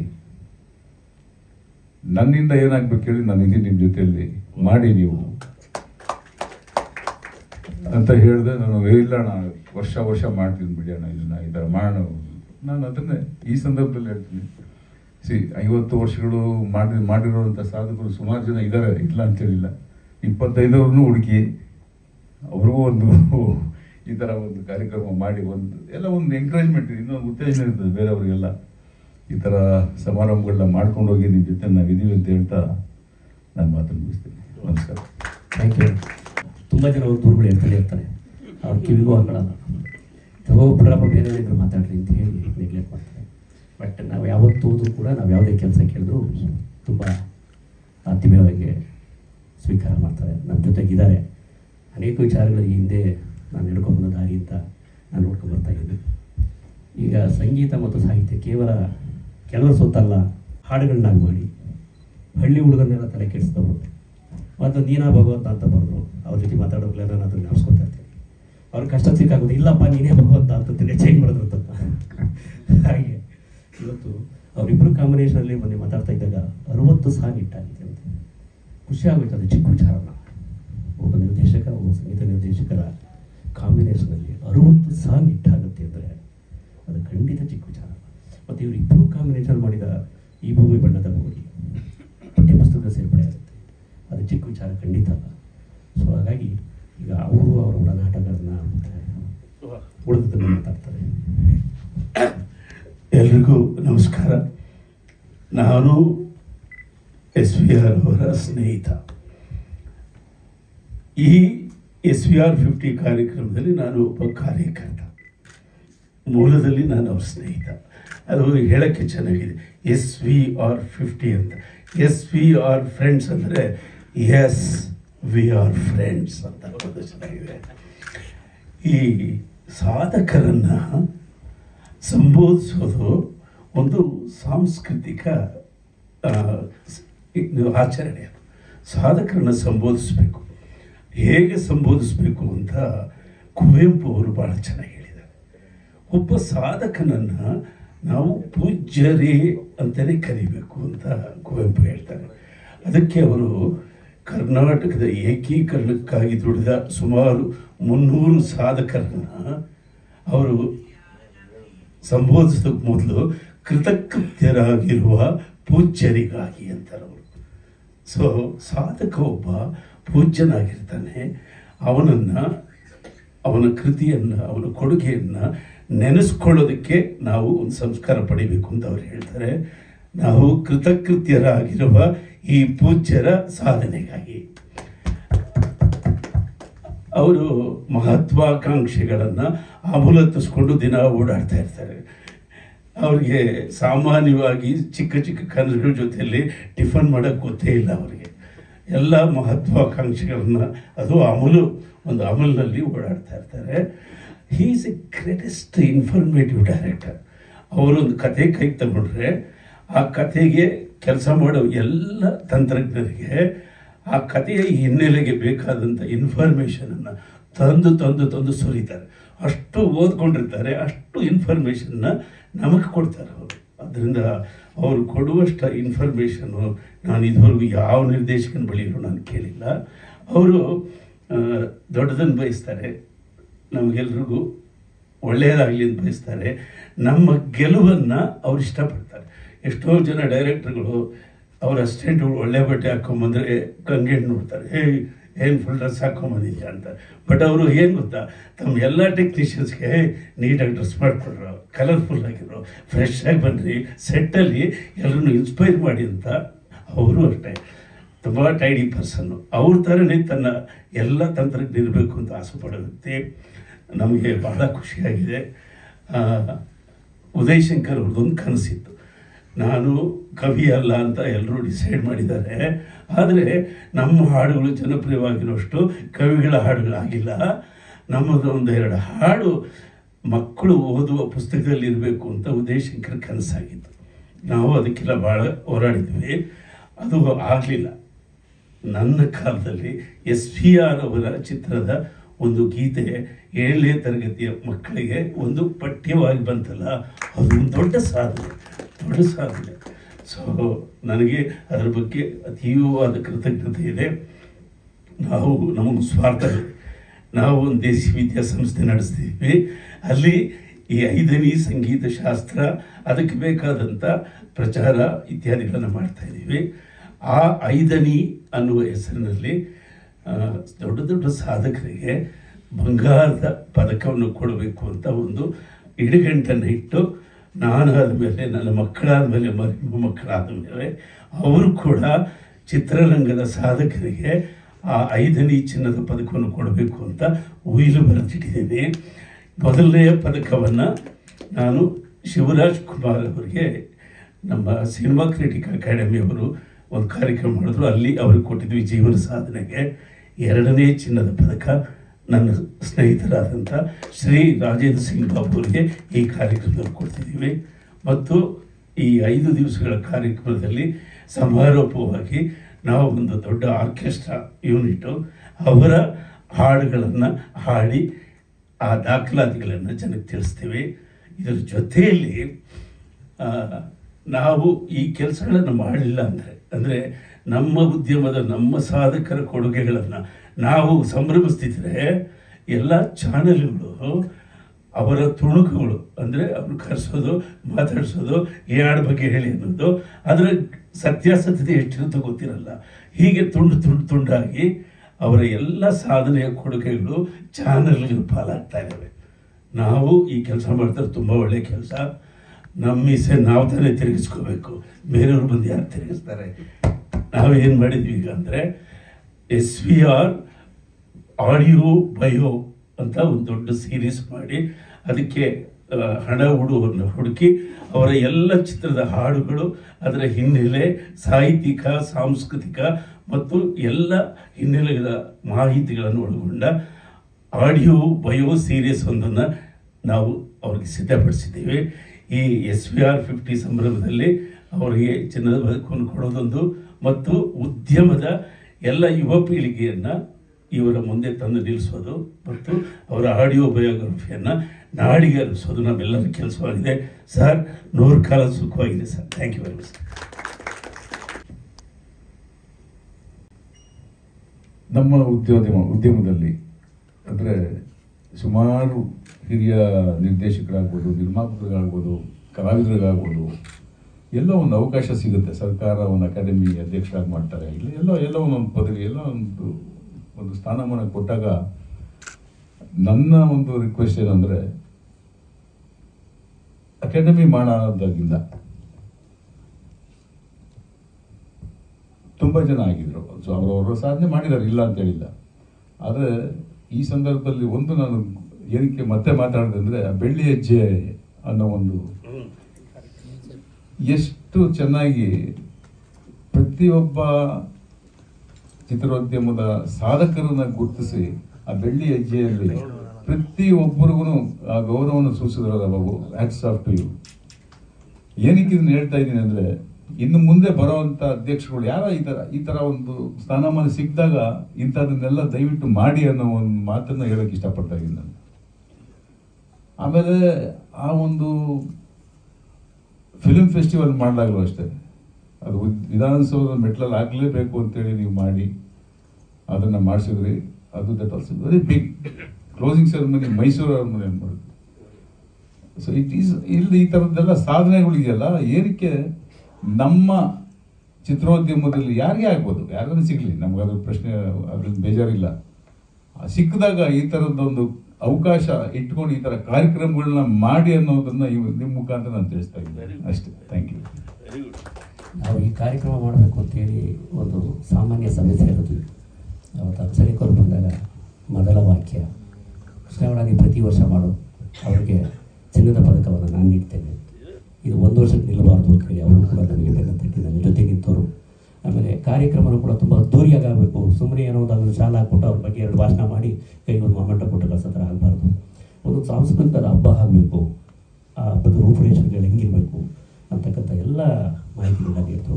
ಹೀಗೆ ಅನೇಕ ಸಭೆಗಳಾಗಿದೆ, ಕರೆಗಳು ವಿನಿಮಯ ಆಗಿದೆ, ಔಪಚಾರಿಕ ಸಭೆಗಳು, ಅನೌಪಚಾರಿಕ ಸಭೆಗಳು ಎಲ್ಲ ಆಗಿ ಇವತ್ತು ಪತ್ರಿಕಾಗೋಷ್ಠಿ ಆಗ್ತಿದೆ. ಅದರ ಭಾಗವಾಗಿ ಅದರಲ್ಲಿ ಪಾಲ್ಗೊಂಡಂಥ ಅನುಭವದ ಹಿನ್ನೆಲೆಯಲ್ಲಿ ಇವತ್ತು ಅದರ ಎಲ್ಲ ತೀರ್ಮಾನಗಳನ್ನು ನಮ್ಮ ಕನ್ನಡ ಚಲನಚಿತ್ರ ವಾಣಿಜ್ಯ ಮಂಡಳಿ ಪ್ರಕಟಿಸಲಿಕ್ಕಿದೆ. ಮುಖ್ಯವಾಗಿ ಬಾಬು ಅವರ ಬಗ್ಗೆ ನಾನು ಹೇಳಬೇಕಾದಂತಹ ಕೆಲವು ಮುಖ್ಯವಾದ ಮಾತುಗಳು ಈಗಾಗಲೇ ಗೆಳೆಯರು ಹಿರಿಯರು ಹೇಳಿದ್ದಾರೆ. 3 ತಲೆಮಾರುಗಳಿಂದ ಅವರು ಸಿನಿಮಾಕ್ಕೆ ಸಮರ್ಪಿಸಿಕೊಂಡಿರೋದು. ಈ ಅವಧಿಯಲ್ಲಿ ಮೇಲ್ನೋಟಕ್ಕೆ ನಮಗೆ ಬಹಳ ಸಂತೋಷ, ಸಂಭ್ರಮ, ಸಡಗರ, ಸಾಧನೆ ಕಂಡರು. ಖಾಸಗಿಯಾಗಿ ಅವರು ಅನುಭವಿಸಿರುವಂಥ ನೋವು, ಸಂಕಟ, ಏರುಪೇರುಗಳು ಒಂದೆರಡಲ್ಲ. ಸಾಮಾನ್ಯವಾಗಿ ನಾವು ಅವನ್ನು ಮರೆತು ಬಿಡ್ತೇವೆ. ಇದು ಒಂದು ಕೇಕ್ ವಾಕ್ ಆದಂಥ ಪ್ರಯಾಣ ಅಲ್ಲ ಸಿನಿಮಾ ಮಾಡೋದು ಅಂದರೆ. ನಾನು ಸುಮ್ಮನೆ ಅವರ ಸಿನಿಮಾಗಳನ್ನು ನೋಡುವಾಗ ಟೈಟ್ಲ್ ಕಾರ್ಡ್ಗಳನ್ನು ನೋಡ್ತಾ ಇದ್ದೆ. ಎಷ್ಟೊಂದು ಜನ ಇವಾಗ ಇಲ್ಲವೇ ಇಲ್ಲ. ಅವರು ಛಾಯಾಗ್ರಾಹಕರಾಗಿರ್ಬೋದು, ಪ್ರಸಾದನ ಇರ್ಬೋದು, ವಸ್ತ್ರಗಳು, ವೇಷಭೂಷಣಗಳು ಮಾಡಿದಂಥವರು, ಸಂಕಲನಕಾರರು, ತೆರೆ ಹಿಂದೆ ಇವತ್ತು ನಿರ್ದೇಶಕ ಅಂದರೆ ತಂತ್ರಜ್ಞರ ಪ್ರತಿನಿಧಿ, ಅವನು ತಂತ್ರಜ್ಞರ ಒಬ್ಬ ಸಾರಥಿ. ಅಷ್ಟೊಂದು ಜನ ಅವರ ಜೊತೆಗೆ ಆಗಿ ಹೋಗಿದ್ದಾರೆ. ಬಾಬು ಅವರು ತಮ್ಮ ಅರ್ಧ ಚೈತನ್ಯವನ್ನು ಕ್ರಿಯೇಟಿವಿಟಿಗೆ ಇಟ್ಕೊಂಡ್ರೆ, ಸೃಜನಶೀಲತೆಗೆ, ಸ್ಕ್ರಿಪ್ಟ್ ಮಾಡೋದಕ್ಕೆ, ಸಂಶೋಧನೆ ಇತ್ಯಾದಿ ಇಟ್ಕೊಂಡ್ರೆ, ಇನ್ನರ್ಧ ಚೈತನ್ಯವನ್ನು ಉದ್ಯಮದ ಒಳಿತಿಗಾಗಿ, ಚಿತ್ರೋದ್ಯಮದ ಮುನ್ನಡೆಗಾಗಿ ಬಳಸ್ತಾರೆ. ಅದು ನಾವೆಲ್ಲ ಕಣ್ಣಾರೆ ಕಂಡಿದ್ದೇವೆ. ಅವ್ರ ಜೊತೆಗೆ ಫಿಲ್ಮ್ ಸಿಟಿಗೆ ಟ್ರಾವೆಲ್ ಮಾಡಿದ್ದೀವಿ, ಮೈಸೂರಿಗೆ. ಅಲ್ಲಿ ಹೋದಾಗ ಅಧಿಕಾರಿಗಳನ್ನು ಭೇಟಿ ಮಾಡೋದು, ಅಲ್ಲಿಂದ ಮಂತ್ರಿಗಳನ್ನು ಭೇಟಿ ಮಾಡೋದು, ಅದಕ್ಕೆ ತನ್ನ ಗೊತ್ತಿರ್ತಕ್ಕಂಥ ಎಲ್ಲವನ್ನು ಬಳಸಿಕೊಂಡು ಅದರ ಹಿಂದೆ ಏನನ್ನೋ ಒಂದನ್ನು ಕಟ್ಟುವ ಒಂದು ತಹತಹ ಇದೆ. ಕಟ್ಟೋದು ಅಂದರೆ ನಿಮಗೆಲ್ಲ ಗೊತ್ತಿದೆ, ಸಾಮುದಾಯಿಕವಾಗಿ ಕಟ್ಟೋದು. ಒಂದು ಸಮುದಾಯ, ಸಿನಿಮಾ ಸಮುದಾಯನ ಕಟ್ಟೋದು. ಕಟ್ಟೋಕೆ ಇಷ್ಟ ಇದ್ದಿದ್ದವರು ಇಂಡಿವಿಜುವಲ್ ಆಗಿ ದೊಡ್ಡದಾಗಿ ಬೆಳೀಬಹುದು, ಶ್ರೀಮಂತರಾಗಬಹುದು, ಏನೆಲ್ಲ ಮಾಡ್ಕೋಬಹುದು. ತಾನಾಯಿತು, ನನಗೆಷ್ಟು ಲಾಭ ಬಂತು, ನಷ್ಟ ಬಂತು ಅಂತ. ಆದರೆ ಕಟ್ಟುವ ಮನಸ್ಸಿದ್ದವನು ಮಾತ್ರ ಎಲ್ಲರನ್ನೂ ಒಳಗೊಂಡು ಮುಂದೆ ಹೋಗ್ಲಿಕ್ಕೆ ಟ್ರೈ ಮಾಡ್ತಾನೆ. ಅದರಿಂದ ಕಷ್ಟ ನಷ್ಟಗಳನ್ನು ಅನುಭವಿಸ್ತಾನೆ. ಈ ಮಾತು ಯಾಕೆ ಹೇಳ್ತಿದ್ದೀನಿ ಅಂತಂದರೆ, ಈಗ ಆಲ್ಝೈಮರ್ ಅನ್ನುವಂಥದ್ದು ಕೇವಲ ವಯಸ್ಸಾದವರಿಗೆ ಬರುವಂತಹ ಮರೆಗುಳಿ ಅಲ್ಲ, ಅದು ಯುವಕರಿಗೂ ಕೂಡ ಒಂದು ಐಚ್ಛಿಕ ಆಲ್ಝೈಮರ್ ಬಂದ್ಬಿಟ್ಟಿದೆ. ಆಪ್ಷನಲ್ ಆಲ್ಝೈಮರ್ ಥರ, ಅಂದರೆ ಬೇಕಂತ ಮರೆಗುಳಿತನದ್ದು, ಜಾಣ ಮರೆಗುಳಿತನ ಬಂದಿದೆ. ಹಾಗಾಗಿ ನೆನ್ನೆಗಳೂ ಗೊತ್ತಿಲ್ಲ ಯಾರಿಗೂ, ಮೊನ್ನೆಗಳು ಬೇಡ, ನೆನ್ನೆ ಗೊತ್ತಿಲ್ಲ. ಅಷ್ಟರ ಮಟ್ಟಿಗೆ ಹೊಸ ಕಾಲದ, ಇದು ತಪ್ಪು ಸರಿ ಪ್ರಶ್ನೆ ಇಲ್ಲ, ಕಾಲದ ವೇಗ ಆಗಿದೆ, ಅಷ್ಟು ವೇಗವಾಗಿದೆ. ಎಲ್ಲ ಭಾಷೆಗಳಲ್ಲಿ, ಎಲ್ಲ ದೇಶಗಳಲ್ಲಿ ಆರ್ಕೈವ್ಸಿಗೆ ಕೊಡುವಂಥ ಮಹತ್ವವನ್ನು ನಾವು ಕೊಟ್ಟೇ ಇಲ್ಲ ಇವತ್ತು. ಬಾಬು ಯೂಸ್ ಮಾಡ್ತಿದ್ದ ಕ್ಯಾಮ್ರಾ ಹೇಗಿತ್ತು, ಲೆನ್ಸಸ್ ಹೇಗಿತ್ತು, ನಾನ್ ಡಿಜಿಟಲ್ ಪೀರಿಯಡಲ್ಲಿ ಇದ್ದಂಥ ಪ್ರೊಜೆಕ್ಷನ್ ಸಿಸ್ಟಮ್ ಹೇಗಿತ್ತು, ರೀಲ್ ಸಿಸ್ಟಮ್ ಹೇಗಿತ್ತು, ಅದು ಗೊತ್ತೇ ಇಲ್ಲ. ನಾನು ಒಂದು ಸಿನಿಮಾ ಶಾಲೆ ನಡೆಸ್ತೀನಿ, ವಿದ್ಯಾರ್ಥಿಗಳಿಗೆ ಎಷ್ಟೊಂದು ಆ ಬಗ್ಗೆ ತಿಳುವಳಿಕೆನೇ ಇಲ್ಲ ಅಂತಂದರೆ, ಇವತ್ತೇನು ನಾಳೆ ನಾನು ದೊಡ್ಡವನಾಗಬೇಕು, ಇಷ್ಟರ ಬಿಟ್ಟು ಆಚೆಗೆ ಚರಿತ್ರೆಯ ನೆನಪಿಲ್ದಿರೋ ಸ್ಥಿತಿ ನಮಗೆ ಬಂದಿದೆ. ಅಂಥವರಿಗೆ ನೋಡಿ, ನಮ್ಮ ಬಾಬು ಅವರು ಪ್ರಜಾವಾಣಿಗೆ ಒಳ್ಳೆ ಲೇಖನ ಬರೆದ್ರು, ಅಂಕಣ ಬರೆದ್ರು. ಆಗ ಸಾಕಷ್ಟು ಆ ಅಂಕಣಗಳಲ್ಲಿ ಅವರು ಮಾಹಿತಿಗಳನ್ನು ಹೇಳಿದ್ರು. ಅದು ಪುಸ್ತಕ ರೂಪದಲ್ಲೂ ಬಂತು. ನೀವು ಆ ಪುಸ್ತಕವನ್ನು ಓದಿದ್ರೆ, ನಮ್ಮ ನಡುವೆ ಬದುಕಿರುವ ಇನ್ನು ಕ್ರಿಯಾಶೀಲವಾಗಿರುವ ಒಬ್ಬ ನಿರ್ದೇಶಕ ಹಾದು ಹೋದ ಸುದೀರ್ಘ ಪಯಣ ಎಷ್ಟು ದೊಡ್ಡದು ಅನ್ನೋದರ ದಾಖಲು ಮಾಡಿತ್ತು ಅದರಲ್ಲಿ. ಈಗ ಕೂಡ ಈ ಒಂದು ಸಂದರ್ಭದಲ್ಲಿ ಅದ್ಭುತವಾದಂಥ ಒಂದು ಪುಸ್ತಕವನ್ನು ಹೊರತರ್ತಾ ಇದ್ದೀವಿ. ಆ ಹೊರತರುವಂಥ ಪುಸ್ತಕದಲ್ಲಿ ಅನೇಕರ ಅಭಿಪ್ರಾಯಗಳು, ಅನಿಸಿಕೆಗಳು ಇದೆ. ಅವರು ವಿಷ್ಣು ಅವ್ರ ಜೊತೆ ಕೆಲಸ ಮಾಡಿದ್ದಾರೆ, ಅಂಬರೀಷ್ ಅವ್ರ ಜೊತೆ ಕೆಲಸ ಮಾಡಿದ್ದಾರೆ, ಅನೇಕ ಜನ ಕಲಾವಿದರು, ಸುಹಾಸಿನಿ ಅವರು, ತುಂಬ ಜನ ಕಲಾವಿದರನ್ನ ಅವರು ಸಂಪರ್ಕ ಇಟ್ಕೊಂಡಿದ್ದಾರೆ. ಪರಭಾಷೆಗೆ ಹೋದರೆ ಈಗಲೂ ಕೂಡ ಅವರ ಮೊದಲ question, how is mister Babu ಅಂತ ಕೇಳ್ತಾರೆ ಹೊರದೇಶದ ಹೊರ ಭಾಷೆಯ ನಿರ್ದೇಶಕರು. ಅಷ್ಟರ ಮಟ್ಟಿಗೆ ಅವರು ಇದನ್ನು ಮಾಡಿದ್ದಾರೆ. ನಾನು ಒಂದು 10 ತಿಂಗಳ ಕಾಲ ಚಲನಚಿತ್ರ ಅಕಾಡೆಮಿಯ ಅಧ್ಯಕ್ಷನಾಗಿದ್ದಾಗ ಅವರ ಪರಂಪರೆಯನ್ನು ಮುಂದುವರಿಸಿ ಒಬ್ಬರು ವಿಜಯ್ ಥರದ ಒಬ್ಬ ನಿರ್ದೇಶಕರು, ಮರ್ತೇ ಹೋಗಿದ್ದ ಮನುಷ್ಯ, ಮಯೂರ ಮಾಡಿದಂಥ, ಗಂಧದ ಗುಡಿ ಮಾಡಿದಂಥ ನಿರ್ದೇಶಕ ವೀಲ್ ಚೇರಲ್ಲಿ ಕರ್ಕೊಂಡ್ಬಂದು ನಾವು ಬೆಳ್ಳಿ ಚುಕ್ಕಿ ಮಾಡಿದ್ವಿ. ಹೊರನಾಡಿನಲ್ಲಿದ್ದಂತಹ ರಿಚರ್ಡ್ ಕ್ಯಾಸ್ಟ್ಲಿನೋ, BL ವೇಣು, ಆ ಥರ ಬೆಂಗಳೂರಿನಿಂದ ಹೊರಗಿದ್ದವರಿಗೆ ನಾನು ಸಿನ್ಸಿಯರ್ ಆಗಿ ಇದ್ದಂಥ ಅಲ್ಪಾವಧಿಯಲ್ಲಿ ಕೆಲಸಗಳನ್ನು ಮಾಡಿದ್ವಿ. ವಿಧಾನಸೌಧದ ಬ್ಯಾಂಕ್ವೆಟ್ ಹಾಲಲ್ಲೇ ನಾವು ಚಿತ್ರವನ್ನು ಉದ್ಘಾಟನೆ ಆಗಬೇಕು, ಅಲ್ಲೇ ಅದರ ಸಮಾರೋಪ ಆಗಬೇಕು ಅಂತಕ್ಕಂಥ ಒಂದು ಪರಂಪರೆಯನ್ನು ಪ್ರಾರಂಭ ಮಾಡಿದ್ವಿ. ಅಲ್ಲಿ ಅನೇಕ ರಾಕ್ಲೈನ್ ಅವ್ರು ಹೇಳಿದ ಉದ್ದೇಶ ಚೆನ್ನಾಗಿದೆ, ಆದರೆ ಸಿನಿಮಾ ಅಕಾಡೆಮಿ ಸಂಪೂರ್ಣವಾಗಿ ಒಬ್ಬ ಕೃಷ್ಣೇಗೌಡರ ಚೇಂಬರ್ ಥರ ಇರಲ್ಲ. ಅದು ಸಂಪೂರ್ಣವಾಗಿ ಸರ್ಕಾರದ ಒಂದು ಕೆಟ್ಟ ಕಪಿಮುಷ್ಟಿಯಲ್ಲಿರುತ್ತೆ. ಅಲ್ಲಿ ಅಧ್ಯಕ್ಷ ಅಂತ ಕೂತ್ಕೊಳ್ತಾನಷ್ಟೇ, ಅವನಿಗೆಲ್ಲ ಸಂಪೂರ್ಣ ಅಧಿಕಾರ ಇರಲ್ಲ. ಬಾಬು ಅವರು ದೊಡ್ಡ ಗಂಟಲಾದ್ರಿಂದ ಕೂಗಾಡಿ ಕಿರ್ಚಾಡಿ ಏನೋ ಕೆಲಸ ಮಾಡ್ತಾ ಇದ್ರು. ತುಂಬ ಕಷ್ಟ ಅಲ್ಲಿ ಇಕ್ಕಳುಗಳು ಆಗಿರುತ್ತೆ. ಯಾಕೆಂದರೆ ಅದು ಸಂಪೂರ್ಣವಾಗಿ ವಾರ್ತಾ ಇಲಾಖೆಯ ಅಧೀನದಲ್ಲಿರುವ ಒಂದು ಸಂಸ್ಥೆ, ಅಕಾಡೆಮಿಕ್ ಆಶಯಗಳನ್ನು ಇಟ್ಕೊಂಡಿದೆ ಅಷ್ಟೇ. ಆದರೂ ರಾಕ್ಲೈನ್ ಸರ್ ಅವರು ಹೇಳಿದಂಥ ಅಭಿಪ್ರಾಯಗಳನ್ನು ಸಾಧ್ಯವಾದಷ್ಟು ಅಲ್ಲಿಗೆ ಬರತಕ್ಕಂಥವರು ಮಾಡತಕ್ಕಂಥ ಕೆಲಸಗಳನ್ನು ಮಾಡಬೇಕು.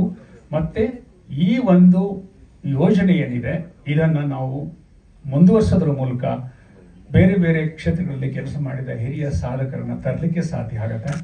ಮುಂದೆ ಸಿನಿಮಾ ಮಾಡತಕ್ಕಂಥವ್ರಿಗೆ ಕೆಲವಾದರೂ ನಾವು ಮಾದರಿಗಳನ್ನು ಬಿಟ್ಟು ಹೋಗಬೇಕಾಗತ್ತೆ, ರೋಲ್ ಮಾಡೆಲ್ಸ್ಗಳನ್ನು ಬಿಟ್ಟು ಹೋಗಬೇಕಾಗತ್ತೆ. ಇವತ್ತು ಮಾಡೋರಿಗೆ ಬೇರೆ ಸವಾಲಿರ್ಬೋದು, ನಾವು ಸಿನಿಮಾ ಮಾಡುವಾಗ ಬೇರೆ ಸವಾಲಿರ್ಬೋದು, ಮುಂದಿನ ಸವಾಲುಗಳು ಬೇರೆ ಇರಬಹುದು. ಆದರೆ ಸಿನಿಮಾ ಅನ್ನೋದು ಒಂದು ಸ್ಥಾಯಿಯಾದಂಥ, ಬಹಳ ಪವರ್ಫುಲ್ ಆದಂಥ ಒಂದು ಕಲೆ. ಅದರ ಜೊತೆಗೆ ನಾವೆಲ್ಲ ಊಟ ಮಾಡಿದ್ದೇವೆ, ಬದುಕಿದ್ದೇವೆ, ಕೆಲಸ ಮಾಡಿದ್ದೇವೆ. ಆ ದೃಷ್ಟಿಯಲ್ಲಿ ಬಾಬು ಅವರನ್ನು ಅಭಿನಂದಿಸ್ತಾ, ಅವರನ್ನು ಅಭಿನಂದನೆಗೆ ಎಲ್ಲ ರೀತಿಯ ತಯಾರಿ ಮಾಡಿಕೊಂಡಿರ್ತಕ್ಕಂಥ ಇಡೀ ನಮ್ಮ ಸಹೋದ್ಯೋಗಿ ಮಿತ್ರರನ್ನು ಅಭಿನಂದಿಸ್ತಾ, ವಿಶೇಷವಾಗಿ ಕೃಷ್ಣೇಗೌಡರಿಗೆ ನನ್ನ ಅಭಿನಂದನೆ ಸೂಚಿಸ್ತಾ, ಇದಕ್ಕೆ ಮಾಧ್ಯಮದ ಸಂಪೂರ್ಣ ಸಹಕಾರ ನೀಡಿ ಈ ಪರಂಪರೆ ಮುಂದುವರಿಲಿ ಅಂತ ಹೇಳಿ ತುಂಬ ಹೃದಯದಿಂದ ಆಶಿಸ್ತೇನೆ. ನಾನು ಆರಂಭದಲ್ಲಿ ರಂಗಭೂಮಿಯಿಂದ ರಂಗಭೂಮಿಯಿಂದ ಬಂದಾಗ ನಮಗೆ ಪಾತ್ರದ ಸಿಗುತ್ತಿತ್ತು, ಪಾತ್ರ ಹುಡುಕೊಂಡು ಹೋಗ್ತಿದ್ದೆ. ಹಾಗಾಗಿ ಅವಾಗ ಸಂಕ್ರಾಂತಿಯಿಂದ ತುಂಬ ಪ್ರಖ್ಯಾತಿ ಬರುತ್ತಾ ನಂಜೇಗೌಡರ ಹತ್ರ ಇದ್ರಲ್ಲಿ ನಾವು ಇನ್ನೇನು ಮಾತಾಡೋದು. ಸ್ನೇಹಿತರೆ ಎಲ್ಲರಿಗೂ ನಮಸ್ಕಾರ. ಇದು ಏನು ಮಾತಾಡ್ತೀವಿ, ಏನು ಮಾತಾಡಬೇಕು ಅನ್ನೋದಕ್ಕಿಂತಲೂ ಈ ಇದಿದೆಯಲ್ಲ, ಏನು ಈ ಈವೆಂಟ್ ಅಂತ ಏನು ಹೇಳ್ತೀವಿ, ಅಥವಾ ಇದೊಂದು ಕಾರ್ಯಕ್ರಮದ ಆಯೋಜನೆ ಇದೆಯಲ್ಲ, ಇದು ಭಾಳ ಸಂಭ್ರಮದ ವಿಚಾರ. ನಾವು ಬಹಳ ಸಲ ನಿರ್ದೇಶಕರ ಸಂಘದಲ್ಲಿ ತುಂಬ ಆಕ್ಟಿವ್ ಆಗಿ ತೊಡಗಿಸ್ಕೊಂಡಾಗ ಅವರು ಅಧ್ಯಕ್ಷರಾಗಿದ್ದರು, ನಾನು ಕಾರ್ಯದರ್ಶಿ ಆಗಿದ್ದೆ. ಆವಾಗ ನಿರ್ದೇಶಕರ ಸಂಘ ಎಂಥ ಕೆಲಸಗಳನ್ನು ಇಡೀ ದೇಶದಲ್ಲಿ ಯಾವ ರಾಜ್ಯದಲ್ಲಿ ಯಾವ ಭಾಷೆನಲ್ಲೂ ಕೂಡ ಅಂಥ ಒಂದು ಸಂಘಟನೆ, ನಿರ್ದೇಶಕರ ಸಂಘಟನೆ ಇಲ್ಲದೇ ಇರೋ ಅಂಥ ಒಂದು ಸಂದರ್ಭದಲ್ಲಿ ಕರ್ನಾಟಕದ ಕಡೆ ಇಡೀ ದೇಶದ ನಿರ್ದೇಶಕರು ತಿರುಗಿ ನೋಡ್ತಾಯಿದ್ರು. ಅಂಥ ಕಾರ್ಯಕ್ರಮಗಳನ್ನು, ಪ್ರಶಸ್ತಿ ಸಮಾರಂಭಗಳನ್ನು ಕರ್ನಾಟಕ ಚಲನಚಿತ್ರ ನಿರ್ದೇಶಕರ ಸಂಘದಿಂದ ಆಯೋಜಿಸ್ತಾ ಇದ್ವಿ. ಅಂದರೆ ಬಾಬು ಅವರು ಸಿನಿಮಾ ಮಾಡಲಿ, ನಿರ್ದೇಶಕರ ಸಂಘದ ಕಾನ್ಫಿಡ ಕಾರ್ಯಕ್ರಮ ಮಾಡಲಿ, ಅಥವಾ ಅಕಾಡೆಮಿ ಚಿತ್ರೋತ್ಸವ ಮಾಡಲಿ, ಯಾವುದು ಮಾಡಿದರೂ ಅವರು ಚಿಕ್ಕದಾಗಿ ಆಲೋಚನೆ ಮಾಡೋದೇ ಇಲ್ಲ. ಒಂದು ರೀಜನಾಲಿಟಿ ಅಂತ ಏನು ಹೇಳ್ತೀವಿ, ನಮ್ಮದು ಪ್ರಾದೇಶಿಕತೆ, ಪ್ರಾದೇಶಿಕ ಭಾಷೆ ಅಂತ ಹೇಳುವಾಗಲೇ ನಮ್ಮ ಎರಡು ಕೈ ಒಟ್ಟಿಗೆ ಬರ್ತದೆ ಚಿಕ್ಕದು ಅಂತ, ಹಿಂಗೆ ಅನ್ನೋದೇ ಇಲ್ಲ. ಸೊ ಬಾಬು ಅವ್ರು ಯಾವಾಗಲೂ ಎರಡು ಕೈಯನ್ನು ಹಿಂಗೆ ಪುಟ್ಟದಾಗಿ ಜೋಡಿಸೋದೇ ಇಲ್ಲ. ಹಾಗಾಗಿ ಒಂದು ಪ್ರಾದೇಶಿಕತೆ, ಒಂದು ದೇಶವನ್ನು ಪ್ರತಿನಿಧಿಸುವಂಥ ಒಂದು ಶಕ್ತಿ ಮತ್ತು ಎಲ್ಲ ದೃಷ್ಟಿಯಿಂದಲೂ ಪ್ರಾತಿನಿಧಿಕತೆಯನ್ನು ತೋರಿಸೋಂಥದ್ದು ಅವರ ಸಿನಿಮಾ ಮೇಕಿಂಗಲ್ಲಿ. ಇವತ್ತು ನಮ್ಮ ಇಡೀ ಕನ್ನಡ ಚಿತ್ರರಂಗದಲ್ಲಿ ಹೆಸರಿಸೋದಕ್ಕೆ ಹಿಂದಿನಲ್ಲೂ, ಈ ತೆಲುಗಿನಲ್ಲಿ ಬೇರೆ ಬೇರೆ ಭಾಷೆಗಳಲ್ಲಿ ಅವರು ಎಷ್ಟು ಸಿನಿಮಾ ಮಾಡಿದರು ಅಂತಲ್ಲ, ಅವರು ಹೆಜ್ಜೆ ಗುರುತನ್ನು ಮೂಡಿಸಿ ಬಂದರು. ಅದರ ಮುಂದುವರಿಕೆಯಾಗಿ ನಮ್ಮಲ್ಲಿ ಇನ್ನೂ ಸಾಧ್ಯ ಆಗಿಲ್ಲ. ಏನು ನಮಗೆ ಜನ್ರೇಷನ್ ಬರ್ತಾಯಿದೆ, ಹೊಸ ಹೊಸ ಜನ್ರೇಷನ್ ಬರ್ತಾಯಿದೆ, ಹೊಸ ಹೊಸ ಆಲೋಚನೆಗಳು ಬರ್ತಾಯಿದೆ. ಆದರೆ ಅವರು ಒಂದು ನಿರ್ದೇಶಕನಿಗೆ ಒಂದು ಸ್ಟಾರ್ಡಮ್ ಕೊಟ್ಟರಲ್ಲ 50 ವರ್ಷದಲ್ಲಿ, 50 ವರ್ಷದಿಂದ ಆ ಸ್ಟಾರ್ಡಮನ್ನು ಹಾಗೆ ಉಳಿಸ್ಕೊಂಡಿದ್ದಾರಲ್ಲ, ಮರ್ತೋಗಿಲ್ಲ. ಇವತ್ತು ಸಿನಿಮಾಗಳನ್ನು ಮಾಡ್ತಾ ಇದ್ದಾರೆ, ಅದೇ ಉತ್ಸಾಹದಿಂದ ಮಾಡ್ತಾ ಇದ್ದಾರೆ. ನಮಗೆ ಉತ್ಸಾಹ, ಒಂದು ಸಿನಿಮಾ ಫೇಲ್ ಆಗಿಬಿಟ್ರೆ ಅಥವಾ ಇನ್ನೇನೋ ಆಗ್ಬಿಟ್ರೆ ರಿಟೈರ್ ಆಗಿಬಿಡ್ತೀವಿ, ಅಥವಾ ಉತ್ಸಾಹನೇ ಕುಗ್ಗಿ ಹೋಗ್ಬಿಡುತ್ತೆ. ಅಥವಾ ಆಮೇಲೆ ಅಯ್ಯೋ ಮುಂಚೆ ಎಲ್ಲ ಭಾಳ ಮಾಡ್ತಾಯಿದ್ದು ಈಗ ಆಗಲ್ಲ, ಒಂಥರ ಪೆಸಿಮಿಸ್ಟ್, ನೆಗೆಟಿವಿಟಿ, ಅದು ಇವ್ರ ಜೊತೆ ಒಡನಾಟ ಇದ್ದರೆ ಅದು ಹೊರಟೋಗುತ್ತೆ. ನಾನು ಹೆಚ್ಚಾಗಿ ಅವ್ರ ಜೊತೆ ಯಾಕೆ ಇರೋದಕ್ಕೆ ಅಥವಾ ಇಷ್ಟಪಡ್ತೀನಿ ಅಥವಾ ಅವರ ಒಡನಾಟವನ್ನು ನಾವು ಯಾವುದೇ ಕಾರಣಕ್ಕೂ ಮಿಸ್ ಮಾಡ್ಕೊಳ್ಳಲ್ಲ ಅಂದರೆ ಒಂದು ಎನರ್ಜಿ ಬರುತ್ತೆ. ಒಂದು ಸಲ ಅವ್ರ ಜೊತೆ ಮಾತಾಡಿದ್ರೆ, ಭೇಟಿ ಆದರೆ, ಹೇಳಿದ್ರಲ್ಲ ಹಂಸಲೇಖ ಅವರು ಇನ್ಫಾರ್ಮೇಟಿವ್ ಎಷ್ಟಿರ್ತಾರೆ ಅಂದರೆ, ಇನ್ಫಾರ್ಮೇಷನು ಅವರೇ ಒಂದು ಕಣಜ, ಒಂದು ಕಥಾ ಕಣಜ ಮಾಡಬೇಕು ಅಕಾಡೆಮಿನಲ್ಲಿ ಅದು ಇದು ಅಂತ ಹೇಳ್ತಾರೆ. ಅವ್ರು ಯಾವುದ್ರ ಬಗ್ಗೆ ಮಾತ್ರ ಅವ್ರ ಜೊತೆ ಎಲ್ಲರೂ ಬೇರೆ ಊರುಗಳಿಗೆ ಹೋದರೆ, ಏರ್ಪೋರ್ಟಲ್ಲೋ ಇನ್ನೆಲ್ಲೋ ಇದ್ದರೆ ಬುಕ್ ಸ್ಟಾಲ್ ಹುಡುಕ್ತಾ ಇರ್ತಾರೆ. ಒಳ್ಳೆ ಕಾಫಿ ಕುಡಿಯೋಣ, ಹೋಟೆಲ್ ಎಲ್ಲಿದೆ ಅಂತ ನೋಡ್ತಾ ಇದ್ರೆ ಇವ್ರು ಬುಕ್ ಸ್ಟಾಲ್ ಹುಡುಕೊಂಡು ಹೋಗ್ಬಿಟ್ಟು ನಿಂತಿರ್ತಾರೆ, ಯಾವ್ದಾರು ಒಂದು ಬುಕ್ ಇಟ್ಕೊಂಡು. ಅಂದರೆ ಅಷ್ಟು ಇವತ್ತಿಗೂ ಯಾವುದೋ ಹೊಸ ಹೊಸ ಬುಕ್ಕಿನ ಹೆಸರು ಹೇಳ್ತಾರೆ, ಅದನ್ನು ಓದಿ ಎಷ್ಟು ಚೆನ್ನಾಗಿದೆ ನೋಡಿ. ಅದು ಏನು ಸಿನಿಮಾಗೆ ಸಂಬಂಧಪಟ್ಟಂಗೆ ಮಾತ್ರ ಇರೋದಿಲ್ಲ. ಇವತ್ತು ಪ್ರಸ್ತುತ ರಾಜಕೀಯ ಆಗ್ಬೋದು, ಸಾಮಾಜಿಕವಾಗಿ ವಿಯೆಟ್ನಾಂ ಆಗ್ಬೋದು, ಇಸ್ರೇಲ್ ಆಗ್ಬೋದು, ಮತ್ತೊಂದು ಆಗ್ಬೋದು, ರೈತರ ಸಮಸ್ಯೆ ಆಗ್ಬೋದು. ಒಬ್ಬ ನಿರ್ದೇಶಕ ಅಂದರೆ ಸಿನಿಮಾ ಮಾತ್ರ ಕುದುರೆಗೆ ಇದನ್ನು ಕಟ್ಟಂಗೆ ಅದನ್ನು ಅಷ್ಟನ್ನೇ ಯೋಚನೆ ಮಾಡಬೇಕು ಅಂತ ಮಾಡಲ್ಲ ಅವರು. ಇವತ್ತು ನಮ್ಮ ಪರಿಸರ, ಸಾಮಾಜಿಕ ಪರಿಸ್ಥಿತಿ ಹೆಂಗಿದೆ, ರಾಜಕೀಯ ಪರಿಸ್ಥಿತಿ ಹೆಂಗಿದೆ, ಒಬ್ಬ ಸಿನಿಮಾ ನಿರ್ದೇಶಕನಿಗೆ ಅದೆಲ್ಲದೂ ಪರಿಜ್ಞಾನ ಇರಬೇಕು, ಅದ್ರದ್ದು ಎಲ್ಲದ್ರ ಜವಾಬ್ದಾರಿ ಇರಬೇಕು ಅನ್ನೋದನ್ನು ತುಡಿತ ಅವ್ರಿಗೆ ಭಾಳವಾಗಿದೆ. ಹಾಗಾಗಿನೇ ಅವರು ಕಾವೇರಿ ಇಶ್ಯೂ ಆಗ್ಬೋದು, ರೈತರ ಸಮಸ್ಯೆ ಆಗ್ಬೋದು, ಎಲ್ಲದಕ್ಕೂ ಭಾಗವಹಿಸಕ್ಕೆ ನೋಡ್ತಾರೆ. ಭಾಳ ಜನ ಹೇಳ್ತಾರೆ ನನಗೆ, ಯಾಕೆ ನಿಮಗೂ ಬಾಬುಗೇನು ಬೇರೆ ಕೆಲಸ ಇಲ್ವ, ಸಿನಿಮಾ ಮಾಡ್ಕೊಂಡು ಇರೋರಿಗೆ, ಸಿನಿಮಾ ಮಾಡೋರಿಗೆ ಇವೆಲ್ಲ ಯಾಕೆ, ಕಾವೇರಿ ಬಗ್ಗೆ ಯಾಕೆ? ನಾವು ನಮ್ಮ ಅನೇಕ ಸ್ನೇಹಿತರಿಗೆ ನೆನಪಿದೆ, ಬಂಗಾರಪ್ಪನವ್ರ ಕಾಲದಲ್ಲಿ ಕಾವೇರಿ ಗಲಾಟೆ ಆದಾಗ ನಾವು ನಿರ್ದೇಶಕ ಸಂಘದಿಂದ ಒಂದು ನಿರ್ಧಾರ ಮಾಡಿದ್ವಿ. ಅವರ ಅಧ್ಯಕ್ಷರು, ನಾನು ಕಾರ್ಯದರ್ಶಿ. ಏನು ಅಂದರೆ ನಾಡು ಅತ್ತೂರಿತ ಇದೆ, ರೈತರು ಸಂಕಷ್ಟದಲ್ಲಿದ್ದಾರೆ, ತಮಿಳು ಕನ್ನಡ ಭಾಷಾ ಬಾಂಧವ್ಯ ಹಾಳಾಗ್ತಾ ಇದೆ. ಇಂಥ ಸಂದರ್ಭದಲ್ಲಿ ಒಂದು ಸಂತೋಷ ಸಮಾರಂಭ ಆಗೋದು ಬೇಡ, ನಾವು ರೈತರ ಜೊತೆ ನಿಲ್ಲಬೇಕು ಅಂತ ಒಂದು ನಮ್ಮ ಸಂಘದ ಇದರೊಳಗಡೆ ತಗೊಂಡಾಗ ಭಾಳ ಜನ ವಿರೋಧ ಮಾಡಿದರು. ರಾಜಕೀಯ ತರಬೇಡಿ, ಇಲ್ಲಿ ರೈತರಿಗೂ ನಮಗೂ ಏನು ಸಂಬಂಧ, ನಾವು ಸಿನಿಮಾ ಮಾಡೋರು ಅಂತ ನಾವು ಹೇಳಿದ್ವಿ. ಇವರು ಭಾಳ ಪ್ರಬಲ ನಿಂತರು. ನೋಡ್ರಿ, ನಾನು ಹೊಲ ಇಲ್ಲ, ಗದ್ದೆ ಇಲ್ಲ, ರೈತನ ಮಗ ಅಲ್ಲ. ಅವರು ರೈತನ ಮಗ ಇರ್ಬೋದು, ಹಳ್ಳಿಯವ್ರು ಇರ್ಬೋದು. ಆದರೆ ನಾವು ಸಿನಿಮಾ ಯಾರಿಗೆ ಮಾಡ್ತೀವಿ? ABC ಸೆಂಟ್ರ್ ಅಂತ ಅಂತೀವಲ್ಲ, ಮುಂದ್ಗಡೆ ಮಧ್ಯ ಹಿಂದೆ ಅಂತ ಸೀಟ್ಗಳು ಮಾಡ್ತೀವಲ್ಲ, ಯಾರವರು? ಅವ್ರಿಗೆ ತಾನೇ ಅವ್ರಿಗೆ ಸ್ಪಂದಿಸ್ತಾ ಇದ್ರೆ ನಾವೆಂತ ನಿರ್ದೇಶಕರಾಗಕ್ಕೆ ಸಾಧ್ಯ ಅಂತ ಬೇಡ. ನಾವು ಈ ಸಂಘದಲ್ಲಿ ನಾವು ಪದಾಧಿಕಾರದಲ್ಲಿ ಇರೋದಿಲ್ಲ ಅಂದ್ಬಿಟ್ಟು ಅವರು ರಿಸೈನ್ ಮಾಡಿದ್ರು, ನಾನು ರಿಸೈನ್ ಮಾಡಿದ್ರು. ಒಂದು ಎಕ್ಸಾಂಪಲ್ ಅಷ್ಟೇ. ಅಂದರೆ ಒಂದು ಸಾಮಾಜಿಕ ಜವಾಬ್ದಾರಿ ಒಬ್ಬ ನಿರ್ದೇಶಕನಿಗೆ ಬಹಳ ಪ್ರಮುಖವಾಗುತ್ತೆ. ಬರೀ ಸಿನಿಮಾ ಮಾತ್ರ ಗೆಲುವು ಸೋಲು ಅಷ್ಟು ಮಾತ್ರ ಅಲ್ಲ ಅನ್ನೋದನ್ನು ಅಪರಿಜ್ಞಾನ ಅವರಿಗೆ ಎಷ್ಟಿದೆ ಅಂದರೆ ಇವತ್ತಿಗೂ ಸಮಾಜದಲ್ಲಿ ಆಗುವಗಳ ಬಗ್ಗೆ ಎಲ್ಲದ್ರ ಬಗ್ಗೆ ಅವರು ಚರ್ಚೆ ಮಾಡ್ತಾರೆ, ಮರುಗ್ತಾರೆ, ಸಂತೋಷ ಪಡ್ತಾರೆ ಎಲ್ಲ. ಆಮೇಲೆ ನಮ್ಮ ನಿರ್ದೇಶಕರ ಸಂಘ ಬಹುಶಃ ಇಂಥದ್ದೆಲ್ಲ ಪರಂಪರೆ ಮುಂದುವರಿಸ್ಬೇಕಾಗಿತ್ತು. ಅದು ಸೋತಿದ್ರಿಂದ, ಅದು ಇನ್ಯಾಕ್ಟಿವ್ ಆದ್ದರಿಂದ ಇವತ್ತು ಈ ಅನಿವಾರ್ಯವಾಗಿ ಒಂದು ಒಳ್ಳೆಯ ಇದನ್ನು ನಿರ್ಧಾರವನ್ನು ಕೃಷ್ಣೇಗೌಡರು ತಗೊಂಡ್ರು. ಅವ್ರ ಜೊತೆಗೆಲ್ಲ ನಾವು ನಿಂತಿದ್ದೀವಿ. ಇದು ಇಲ್ಲಿಂದ ಅದು ನಿರ್ದೇಶಕರ ಸಂಘ ಮಾಡಲಿ, ಕನ್ನಡ ಚಲನಚಿತ್ರ ವಾಣಿಜ್ಯ ಮಂಡಳಿ ಮಾಡಲಿ, ಯಾರೇ ಮಾಡಲಿ, ಈ ಥರದ್ದು ನಮ್ಮ ಉದ್ಯಮದಲ್ಲಿ ಮುಂದುವರೆದ್ರೆ ಅಥವಾ ಶುರು ಆದರೆ ನಾವೆಲ್ಲ ಒಟ್ಟಿಗಿದ್ದೀವಿ. ನೋಡಿ, ನಿಮ್ಮನ್ನೆಲ್ಲ ನೋಡಬೇಕು ಅಂದರೆ, ನಾವು ಸಂವಾದ ಮಾಡಬೇಕು ಅಂದರೆ, ನಾನೊಂದು ಸಿನಿಮಾ ಮಾಡಬೇಕು, ಆಡಿಯೋ ರಿಲೀಸ್ ಮಾಡಬೇಕು, ಇಲ್ದವ್ರೊಂದು ಪ್ರೀಮಿಯರ್ ಶೋ ಕರಿಬೇಕು, ಇಲ್ಲ ಸಾಧ್ಯವೇ ಇಲ್ಲ. ಅಥವಾ ಇನ್ಯಾರು ಕರೆದ್ರೆ ನಾನು ಹೋಗಬೇಕು. ಅದು ಹೊರತಾಗಿ ನಾವು ಒಂದು ಸಮೂಹ ಆಗಿ, ಒಂದು ಇಡೀ ಚಿತ್ರೋದ್ಯಮ, ಒಂದು ಕುಟುಂಬ ಆಗಿ ನಾವು ಸ್ಪಂದಿಸ್ತಾ ಇಲ್ಲ ಅಥವಾ ಒಬ್ರನ್ನ ಸಂಭ್ರಮಿಸ್ತಾ ಇಲ್ಲ. ಅವರು ನ್ಯಾಷನಲ್ ಅವಾರ್ಡ್ ತಗೊಳ್ತಾರೆ, ತಗೊಂಡ್ರಾ ಅಂತಾರೆ, ನಮಗೆ ಸಂಪರ್ಕ ಇದ್ದರೆ ಒಂದು ಫೋನ್ ಮಾಡ್ತೀವಿ, ಇಲ್ಲದೆ ಹೋದರೆ ಸುಮ್ಮನೆ ಇರ್ತೀವಿ. ಹಾಗಾಗಿ ಈ ಥರದ ಒಂದು ಇದು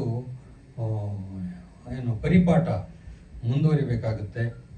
ಅದ್ರ ಮೂಲಕ ಉದ್ಯಮದಲ್ಲಿ ಬೇಕಾದಷ್ಟು ಕೆಲಸಗಳಾಗ್ತಾ ಹೋಗ್ತವೆ. ನೋಡಿ, ಅಕಾಡೆಮಿ ಬಗ್ಗೆ ಪ್ರಸ್ತಾಪ ಮಾಡಿದರು, ಆರ್ಕೈವ್ಸ್ ಮಾಡಬೇಕು ಅಂತ ಬೇಕಾದಷ್ಟು ಆಯಿತು. ಬಾಬು ಅವರಂತೂ ಇನ್ನಿಲ್ಲದೆ ಇದ್ದಂಗೆ ಪ್ರಯತ್ನ ಮಾಡಿದ್ರು. ಬಟ್ ಆರ್ಕೈವ್ಸ್ ಇನ್ನೂ ಆಗಿಲ್ಲ. ದೊಡ್ಡ ಬಿಲ್ಡಿಂಗ್ ಆಯಿತು, ಲೈಬ್ರರಿ ಇಲ್ಲ. ಇವತ್ತು ಬೆಳಗ್ಗೆ ನಾನು ನೋಡ್ತಾ ಇದ್ದೆ, ಶಿವಾನಂದ ತಗಡೂರು ಅವ್ರಿಗೆ ಫೋನ್ ಮಾಡಿದೆ ನಾನು. ಏನದು ಕಾರ್ಯನಿರತ ಪತ್ರಕರ್ತರ ಸಂಘದಲ್ಲಿ ಲೈಬ್ರರಿ ಓಪನ್ ಮಾಡಿದರು. ನಮ್ಮ ನಿರ್ದೇಶಕರ ಸಂಘಕ್ಕೆ ಒಂದು ಲೈಬ್ರರಿ ಇಲ್ಲ, ಅಕಾಡೆಮಿಲೇ ಇಲ್ಲ. ನಿಜವಾಗ್ಲೂ ಅಕಾಡೆಮಿಲಿ ಇರಬೇಕು. ಇಷ್ಟು ದೊಡ್ಡ ಉದ್ಯಮ, ಎಷ್ಟು ಸಿನಿಮಾಗಳಾಗುತ್ತೆ, ಎಷ್ಟು ಹೊಸ ಪೀಳಿಗೆ ಬರ್ತಾ ಇದೆ, ಅಲ್ಲಿ ಒಂದು ಲೈಬ್ರರಿ ಇಲ್ಲ, ಮತ್ತೊಂದಿಲ್ಲ, ವಸ್ತು ಸಿಗೋದಿಲ್ಲ. ಎನಿವೆ, ಇವೆಲ್ಲ ಅಳಲು ಇಂಥ ಸಂದರ್ಭ ಬಂದಾಗ ತೋಡ್ಕೋಬೇಕು ಅನ್ಸುತ್ತೆ. ಇರಲಿ, ಇವು ಮುಂದುವರಿಲಿ. ಇದೊಂದು ಅತ್ಯಂತ ಸಂಭ್ರಮದ ವಿಷಯ ನನಗಂತೂ ವೈಯಕ್ತಿಕವಾಗಿ ಕೂಡ. ನೀವು ನಾವೆಲ್ಲ ಜೊತೆ ಕೂಡಿ ಇದನ್ನು ಒಂದು ಅತ್ಯಂತ ಯಶಸ್ವಿ ಕಾರ್ಯಕ್ರಮ ಮಾಡೋಣ ಅಂತ ಹೇಳ್ತಾ ತಮಗೆಲ್ಲ ನಮಸ್ಕಾರ.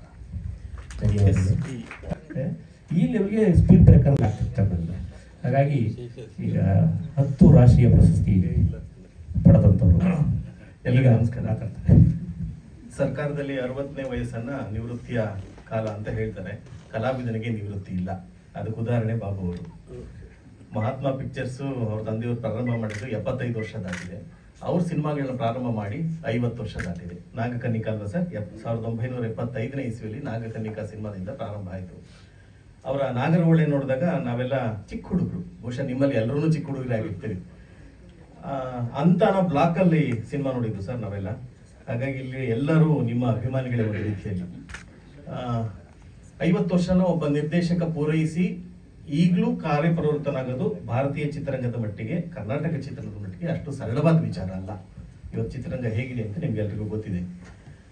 ಸೊ ಸುಮಾರು ಒಂದು 10 ವರ್ಷದಿಂದ ನಾನು ಅವರು ತುಂಬಾ ಆತ್ಮೀಯರು. ಕನಿಷ್ಠ ವಾರದಲ್ಲಿ 4-5 ಟೆಲಿಫೋನ್ ಬರುತ್ತೆ, ಒಂದು ಕರೆ ಬರುತ್ತೆ, ತೇಜೆ ತುಂಗರ ಭದ್ರ ಕಾದಂಬರಿ ಬಿಡುಗಡೆ ಆಯ್ತಲ್ಲ, ಅದನ್ನ ಬರೆದವ್ರು ಯಾರು ಅಂತ ಕೇಳ್ತಾರೆ. ನಾನು ವಸುದೇಂದ್ರ ಅಂತ ಹೇಳ್ತೀನಿ. ಮಾರನೇ ದಿವಸ ಆ ಕಾದಂಬರಿ ಕೊಂಡ್ಕೊಂಡು ಒಂದು ವಾರದಲ್ಲಿ ಹೇಳ್ತಾರೆ, ಇದನ್ನ ಸಿನಿಮಾ ಮಾಡಿದ್ರೆ ಚೆನ್ನಾಗಿರುತ್ತಲ್ವಾ ಅಂತಾರೆ.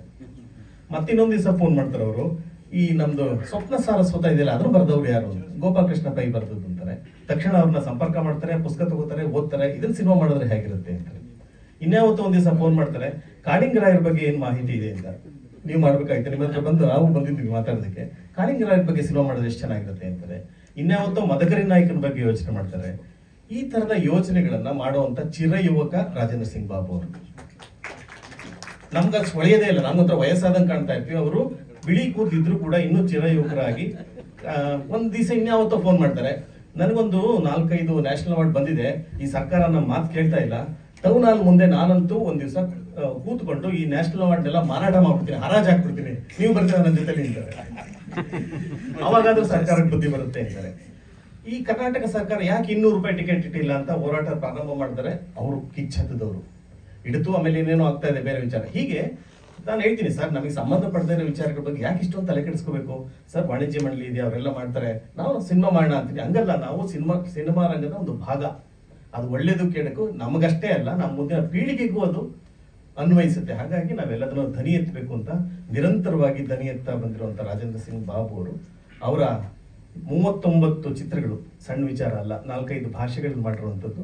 ಅದನ್ನ ನಾವೆಲ್ಲ ನೋಡಿ ಸಂಭ್ರಮಿಸುವಂತ ಕಾಲ ಬಂದಿದೆ. ಈ ಪರಂಪರೆಗೆ ಅಡಿಗಲ್ಲು ಹಾಕ್ತಂತ ಕೃಷ್ಣೇಗೌಡರು, ನೀವ್ಯಾರೋ 1 ರೂಪಾಯಿ ಹಾಕೋದ್ ಬೇಡ, ನಾನು ಅಷ್ಟು ದುಡ್ಡನ್ನು ನಾನು ಹಾಕ್ತೀನಿ. ಇದು ಕೂಡ ದೊಡ್ಡತನ, ಸಣ್ಣದಲ್ಲ. ಒಂದು ಚಿತ್ರೋತ್ಸವ ಮಾಡೋದು ಸರ್ಕಾರನೇ ಎಷ್ಟೋ ಸರಿ ಎಡವಟ್ಟಾಗುತ್ತೆ. ನೀವು ಬನ್ನಿ, ನನ್ನ ಜೊತೆಲಿರಿ, ನಾನು ಇದಕ್ಕೆ ಮುಂದಾಳತ್ವ ವಹಿಸ್ಕೋತೀನಿ ಅಂತ ಬಂದಿದ್ದಾರೆ. ಅದಕ್ಕೆ ಎಲ್ಲರೂ ಸಹಕಾರ ಕೊಟ್ಟಿದ್ದಾರೆ. ಒಂದು ಒಳ್ಳೆ ಪರಂಪರೆಗೆ ನಾಂದಿ ಆಗಿದೆ. ಇದು ಹೀಗೆ ಮುಂದುವರಿಲಿ ಅಂತ ಹಾರೈಸ್ತೀನಿ. ಇಷ್ಟೊಂದು ಜನ ಮಾತಾಡೋದು ನೋಡ್ರೆ ಅದನ್ನೇ ಇಟ್ಕೊಂಡು ಒಂದು ಪುಸ್ತಕ ಬರೀಬಹುದು, ಅಷ್ಟು ಮಾತುಗಳಾಗಿದೆ. ಇನ್ನೂ ಮಾತಾಡೋರಿದ್ದಾರೆ. ಒಳ್ಳೆ ಪರಂಪರೆಗೆ ನಾಂದಿ ಹಾಡಿದಂತ ಕೃಷ್ಣೇಗೌಡರಿಗೆ ಮತ್ತೆ ಅದಕ್ಕೆ ಕಾರಣಕರ್ತರಾದಂಥ ಬಾಬು ಸರ್ಗೆ, ನೋಡಿ ಕೆಳಗೆ ಕೂತಿದ್ದಾರೆ ಮೌನವಾಗಿ. ಸೊ ಆಗ್ಲಿ ಸರ್, ಒಳ್ಳೇದಾಗ್ಲಿ ಎಲ್ರಿಗೂ. ಇದು ಪ್ರಾಯಶಃ ನನಗೆ ಕಂಡ ಹಾಗೆ ಕನ್ನಡ ಚಿತ್ರರಂಗದಲ್ಲಿ ಅಷ್ಟೇ ಇಲ್ಲ, ಭಾರತೀಯ ಚಿತ್ರರಂಗದಲ್ಲೇ ಒಬ್ಬ ನಿರ್ದೇಶಕನ 50 ವರ್ಷದ ನಿರ್ದೇಶನವನ್ನ ಸಂಭ್ರಮಿಸೋದು ಅಂತ ನಾನು ಅನ್ಕೊಂಡಿದ್ದೀನಿ. ಇದು ಅಪರೂಪದಲ್ಲಿ ಅಪರೂಪದ ಕಾರ್ಯಕ್ರಮ ಅಂತ ಅನ್ಸುತ್ತೆ.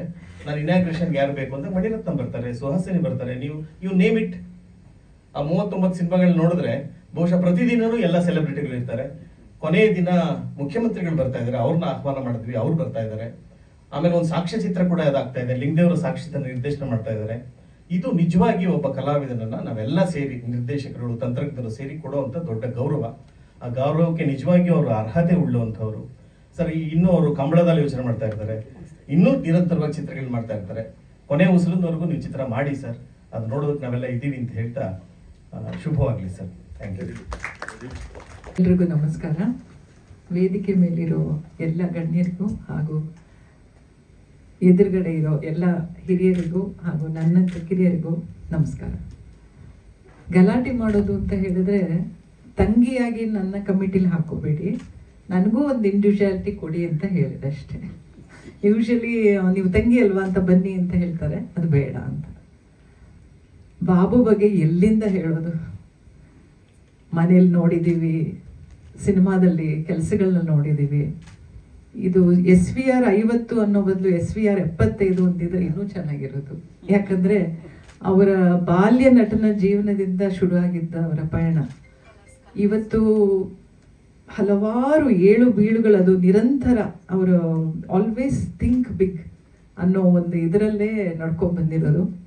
ನಮ್ಮ ತಂದೆ ಚಿಕ್ಕದಾಗಿ ಚೊಕ್ಕವಾಗಿ ಒಂದು ಸಬ್ಸಿಡಿ ಇರಲಿ, ಒಂದು ಮೈಸೂರಿನಲ್ಲೇ ಉದ್ಯಮನ ಇರಬೇಕು, ಮೈಸೂರಿನ ಕಲಾವಿದರನ್ನ ಉಳಿಸ್ಕೊಂಡು ಅಲ್ಲೇ ಮಾಡಬೇಕು ಚಿತ್ರಗಳನ್ನ ಅಂತ ಮಾಡೋ ಟೈಮಲ್ಲಿ ಮನೇಲಿ ಗಲಾಟೆ ಮಾಡಿಕೊಂಡು ನಾನು ಮಾಡಿದ್ರೆ ದೊಡ್ಡ ಚಿತ್ರನೇ ಮಾಡೋದು ಅಂತ ಹೇಳಿ ಮನೆಯಿಂದ ಹೋಗ್ತಿದ್ದ ದೃಶ್ಯ ಇನ್ನೂ ನನ್ನಲ್ಲಿ ಕಣ್ಣಲ್ಲಿ ಕಟ್ಟಿದೆ.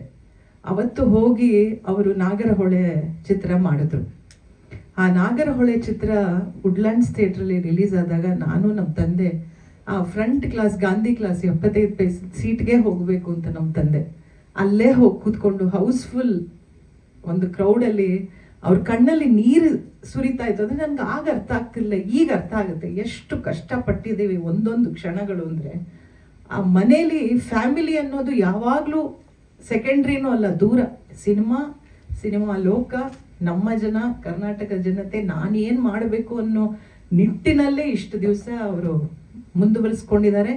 ಈಗಲೂ ಈ ವಯಸ್ಸಿನಲ್ಲೂ ಈ ಸಂದರ್ಭದಲ್ಲೂ 2 ಚಿತ್ರ ಈ ತಿಂಗಳು ಬಿಡುಗಡೆ ಮಾಡೋಕ್ಕೆ ಮಡ್ರಾಸು, ಹೈದರಾಬಾದ್ ಅಂತ ಓಡಾಡ್ತಾನೆ ಇದ್ದಾರೆ. ಆ ಉತ್ಸಾಹ ಎಲ್ಲಿಂದ ಬರುತ್ತೆ? ನಾವು ಈಗ ಎಷ್ಟೋ ಸ್ವಲ್ಪ ತಗೊಂಡ್ರು ಸಾಕಪ್ಪ ಇದು ನಮ್ಗಲ್ಲ ಅನ್ನೋ ಟೈಮಲ್ಲಿ ಕೂಡ ಅವ್ರನ್ನ ನೋಡಿದಾಗ ಇಲ್ಲ ನಾವು ಏನಾದರೂ ಮಾಡಬೇಕು ಅನ್ನೋ ಒಂದು ಖುಷಿ ಆರಂಭ ಇವತ್ತು ಪ್ರಾರಂಭ ಆಗಿದೆ. ನಿನ್ನೆ ನಾನು ಒಂದು ಪಾಡ್ಕಾಸ್ಟ್ ನೋಡ್ತಿದ್ದೆ ರಿಷಬ್ ಶೆಟ್ಟಿ ಅವ್ರದ್ದು. ಅವ್ರ ಕಾಂತಾರ ಶೂಟಿಂಗಿಗೆ ಒಂದು ಹಂತಕ್ಕೆ ಕುಂದಾಪುರದಿಂದ ದಾಟಿ ಜೀಪಲ್ಲಿ ಹೋಗಿ ಅಲ್ಲಿಂದ 1 ಅವರ್ ಕಾಲ್ನಡಿಗೆಯಲ್ಲಿ ಹೋಗಿ ಶೂಟಿಂಗ್ನ ಮಾಡಬೇಕಾದ ಸಂದರ್ಭ ಇತ್ತು ಅಂತ. ಆಗ ನನಗೆ ಜ್ಞಾಪಕ ಬಂದಿದ್ದು ಆ ಮಕ್ಕಳು ಮತ್ತೆ ಆ ಪ್ರಾಣಿಗಳನ್ನ ಕರ್ಕೊಂಡು ಈ ಬಾಬು ನಾಗರಹೊಳೆ ಅಂತ ಮುತ್ತೋಡಿ ಅಂತ ಫಾರೆಸ್ಟ್ ಅಲ್ಲಿ ನಡ್ಕೊಂಡು ಕರ್ಕೊಂಡು ಹೋಗ್ತಿದ್ರೆ ಅವ್ರ ಲೀಡ್ರು ಹುಮ್ಮಸ್ಸಿಂದ ಹೋಗ್ತಿದ್ರೆ. ಈಗಿನ ಯಾವ ಒಂದು ಏನೂ ಫೆಸಿಲಿಟಿ ಇಲ್ಲದೆ ಇರೋ ಟೈಮಲ್ಲಿ ಎಂತೆಂಥ ಸಾಹಸಗಳು.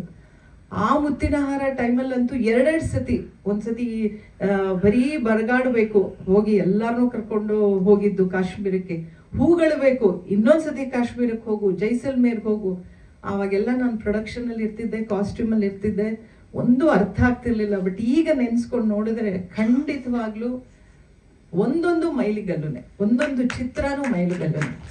ಆಮೇಲೆ ಅವ್ರದ್ದು ಒಂದು ಖುಷಿ ನನಗೇನಂದ್ರೆ, ಈಗ ಮಾಡಿದ್ದು ಕತೆನ ನಾನು ಮುಂದೆ ಮಾಡಲ್ಲ.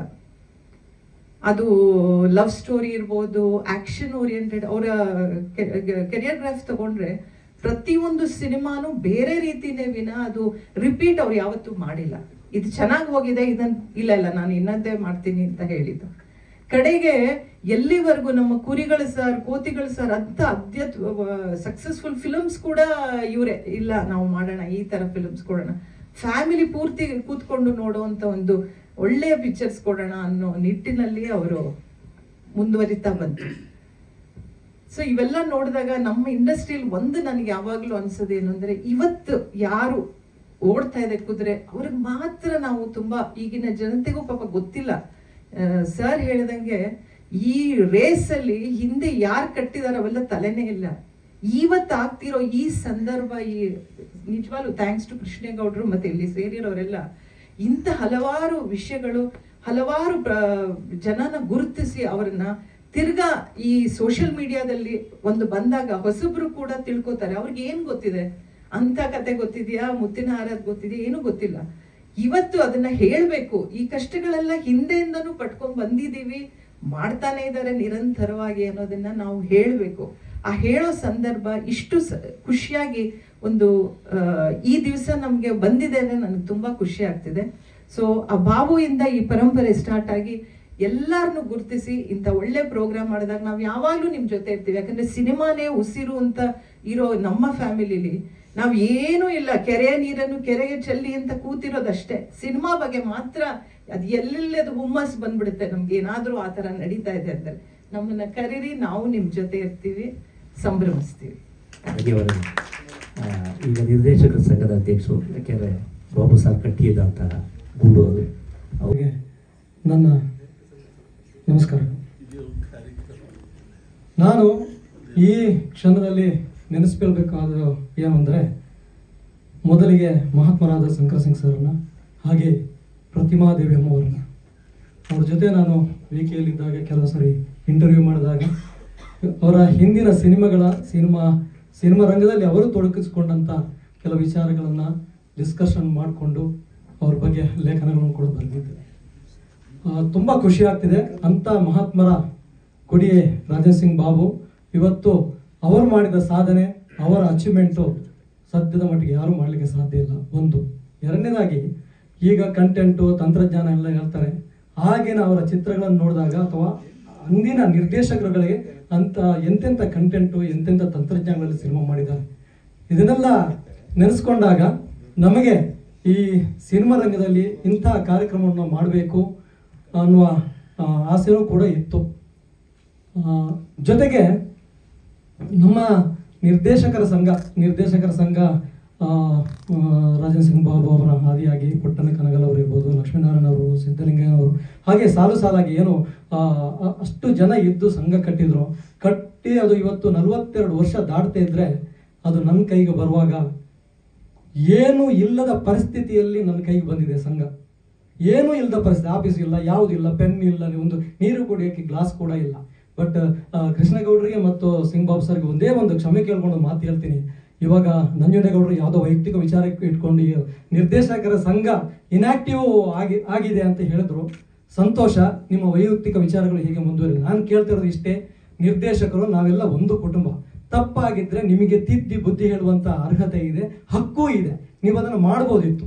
ನೀವು ಎಲ್ಲೋ ಅದು ತಪ್ಪು ಸಂದೇಶ ಹೋಗುವ ತರ ಇನ್ಆಕ್ಟಿವ್ ಆಗಿದೆ ಅಂತ ಹೇಳ್ತಿರಲ್ಲ ಸರ್. 2 ವರ್ಷದಿಂದ ಒಂದು ದಿನ ನನ್ನ ವೈಯಕ್ತಿಕ ಕೆಲಸ ಮಾಡಿಲ್ಲ, ಒಂದೇ ಒಂದು ಪ್ರೆಸ್ ಮೀಟ್ಗೆ ಹೋಗಿಲ್ಲ. ಎಲ್ಲವನ್ನೂ ನಿರ್ದೇಶಕರ ಸಂಘದಲ್ಲಿ ಯಾವುದೇ ದಾಖಲೆ ಪತ್ರಗಳಿಲ್ಲದೆ ಅಕಾಡೆಮಿಯಿಂದ ಹೊರಗೆ ಹಾಕಿದಾಗಲೂ ಕೂಡ ಅಕಾಡೆಮಿ ಜೊತೆ ಫೈಟ್ ಮಾಡಿಕೊಂಡು ಇವತ್ತು ಅಕಾಡೆಮಿ ಸೇರಿಸುವಾಗಿ ಮಾಡ್ಕೊಂಡಿದ್ದೀವಿ. ಎಲ್ಲ ವಿಚಾರವು ಎಲ್ಲರಿಗೂ ಗೊತ್ತಿದೆ. ಈ ವೇದಿಕೆ ಬೇರೆ ಇದಕ್ಕೆ ಉಪಯೋಗ ಆಗೋದು ಬೇಡ. ದಯವಿಟ್ಟು ನಂಜನಗೌಡರ ಹತ್ರ ಒಂದು ರಿಕ್ವೆಸ್ಟ್, ಖಂಡಿತವಾಗಿಯೂ ಇನ್ಆಕ್ಟಿವ್ ಆಗಿಲ್ಲ ಸಂಘ, ಒಳ್ಳೆ ರೀತಿಯಲ್ಲಿ ಕಾರ್ಯಕ್ರಮ ಮಾಡ್ತಾ ಇದೆ. ನಾನು ಕೃಷ್ಣಗೌಡರ ಹತ್ರ ಅವರು ಪ್ರೋಗ್ರಾಮ್ ಮಾಡುವಾಗ ಒಂದ್ಸರಿ ಕೇಳ್ಕೊಂಡೆ, ನೋಡಿ ಸರ್ ನಾವು ಕೂಡ ಈ ಕಾರ್ಯಕ್ರಮನ ಹಮ್ಮಿಕೊಂಡಿದ್ದೇವೆ, ಏನು ಮಾಡಲಿ, ಇಲ್ಲ ನಾವು ಅಕ್ಟೋಬರ್ ಫಿಕ್ಸ್ ಅಂದರು. ಆಯ್ತು ಸರ್, ನಾವು ಡಿಸೆಂಬರಲ್ಲಿ ಖಂಡಿತ ಮಾಡ್ತಾ ಇದ್ದೀವಿ ಅಂತ ಹೇಳಿ ಪ್ರೋಗ್ರಾಮ್ ನಮ್ಮದು ಕೂಡ ಚೌಡೆಯಲ್ಲಿ ಫಿಕ್ಸ್ ಆಗಿದೆ. ಅದು ಈ ಕಾರ್ಯಕ್ರಮ ಏನು ಕೃಷ್ಣಗೌಡರ ಕಾರ್ಯಕ್ರಮ ಮುಗಿದ ತಕ್ಷಣ ಆ ಕಾರ್ಯಕ್ರಮದ ನಮ್ಮ ರೂಪುರೇಷೆಗಳು, ಅದರ ಪ್ರಚಾರಗಳಾಗಲಿ, ದಿನಾಂಕಗಳನ್ನಾಗಲಿ ನಾವು ಹೇಳ್ತೇವೆ. ಅಲ್ಲದೆ ನನಗೆ ನಾನಾಗಲಿ, ನಮ್ಮ ಸಂಘ ಆಗಲಿ ಅಥವಾ ಬೇರೆ ಸಂಘ ಆಗಲಿ ಯಾರೇ ಮಾಡಿಲ್ಲ ಅಂದರೂ ಇವತ್ತು ಕೃಷ್ಣೇಗೌಡರು ಈ ಕಾರ್ಯಕ್ರಮವನ್ನು ಮಾಡ್ತಾ ಇದ್ದಾರೆ. ಅವರಿಗೆ ನಮ್ಮ ಹೃದಯಪೂರ್ವಕ ವಂದನೆಗಳು. ಹಾಗೆ ತುಂಬ ಖುಷಿಯಾದ ವಿಷಯ ಏನು ಅಂದರೆ, ನನಗೆ ನಮ್ಮ ಸಂಘದಿಂದ ಮಾಡಿದಂತಲ್ಲ, ನಮ್ಮ ಚಿತ್ರರಂಗ, ರಾಜನ್ ಸಿಂಗ್ ಬಾಬು ಅವರು ಒಂದು ಸಂಘದ ಸ್ವತ್ತು ಅಲ್ಲ, ಅದು ಇಡೀ ಚಿತ್ರರಂಗದ ಸ್ವತ್ತು. ಅದರಿಂದ ಕೃಷ್ಣೇಗೌಡರ ಈ ಕಾರ್ಯಕ್ರಮದಲ್ಲಿ ನಮ್ಮ ಸಂಘ ಜೊತೆಯಲ್ಲಿರುತ್ತೆ. ನಿಮ್ಮ ಜೊತೆ ನಮ್ಮ ಸಂಘದ ಎಲ್ಲ ಸದಸ್ಯರನ್ನು ಸೇರಿಸಿಕೊಂಡು ನಾವು ನಿಮ್ಮ ಜೊತೆ ಈ ಕಾರ್ಯಕ್ರಮದಲ್ಲಿ ಕಾರ್ಯನಿರ್ವಹಿಸಿಕೊಂಡು ಕೆಲಸ ಮಾಡ್ತೀವಿ. ಹಾಗೆ ನೀವು ಈ ಕಾರ್ಯಕ್ರಮ ಮಾಡಿದ್ದಕ್ಕಾಗಿ ನಿಮಗೂ ಧನ್ಯವಾದಗಳು. ಹಾಗೆ ಎಲ್ಲ ಮಾಧ್ಯಮ ಮಿತ್ರರು ಕೂಡ ಇದಕ್ಕೆ ಸಂಪೂರ್ಣ ಬೆಂಬಲ ನೀಡಿ ರಾಜೇಂದ್ರ ಸಿಂಗ್ ಬಾಬು ಅವರಿಗೆ ಸನ್ಮಾನ ಮಾಡ್ತಿರುವಂಥ ಈ ಸಂದರ್ಭದಲ್ಲಿ ತಮ್ಮೆಲ್ಲರ ಸಹಕಾರ ಇರಲಿ ಅಂತ ಕೇಳ್ತಾ ನನ್ನ ಮಾತನ್ನು ಮುಗಿಸ್ತೇನೆ. ಜೈ ಹಿಂದ್. ಧನ್ಯವಾದಗಳು. ಇದು ಸಮಗ್ರ ಚಿತ್ರರಂಗ ಅಂತ ಅಂದಾಗ ನಾವೆಲ್ಲರೂ ಸೇರ್ತೀವಿ. ಹಾಗಾಗಿ ಎಲ್ಲ ವಿಭಾಗದವರು ಕೂಡ ನಮ್ಮ ಜೊತೆಲಿದ್ದಾರೆ.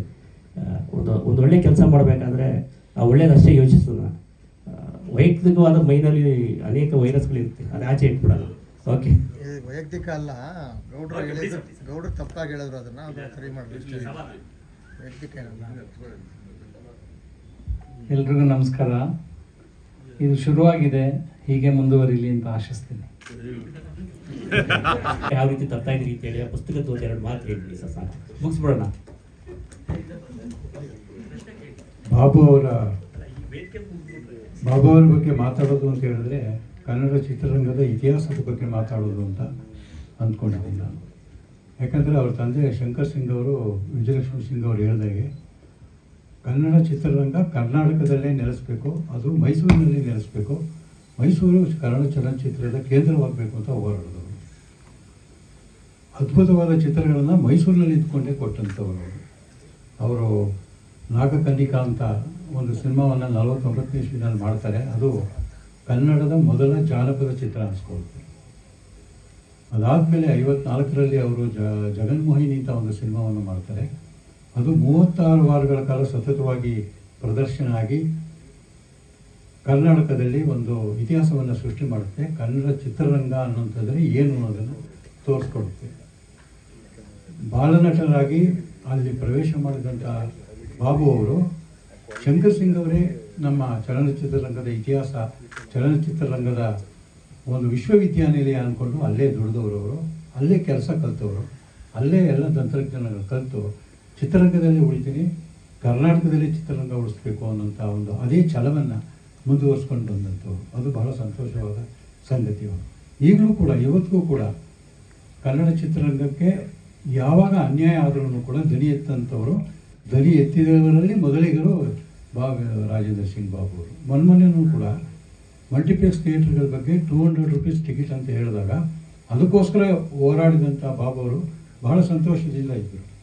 ಆನಂತರ ಮತ್ತೆ ಅದಕ್ಕೆ ಸ್ಟೇ ಮಾಡಿ ಮತ್ತೆ ತಿರ್ಗಾ ಹಳೆ ಮಾಫಿಯಾ ಏನೋ ಎಂಟರ್ ಆದಾಗ ಟಿಕೆಟ್ ಬೆಲೆಗೆ ಅದನ್ನು ಪ್ರತಿಭಟಿಸಿದವರು ಇವರೇ ಮೊದಲಿಗೆ.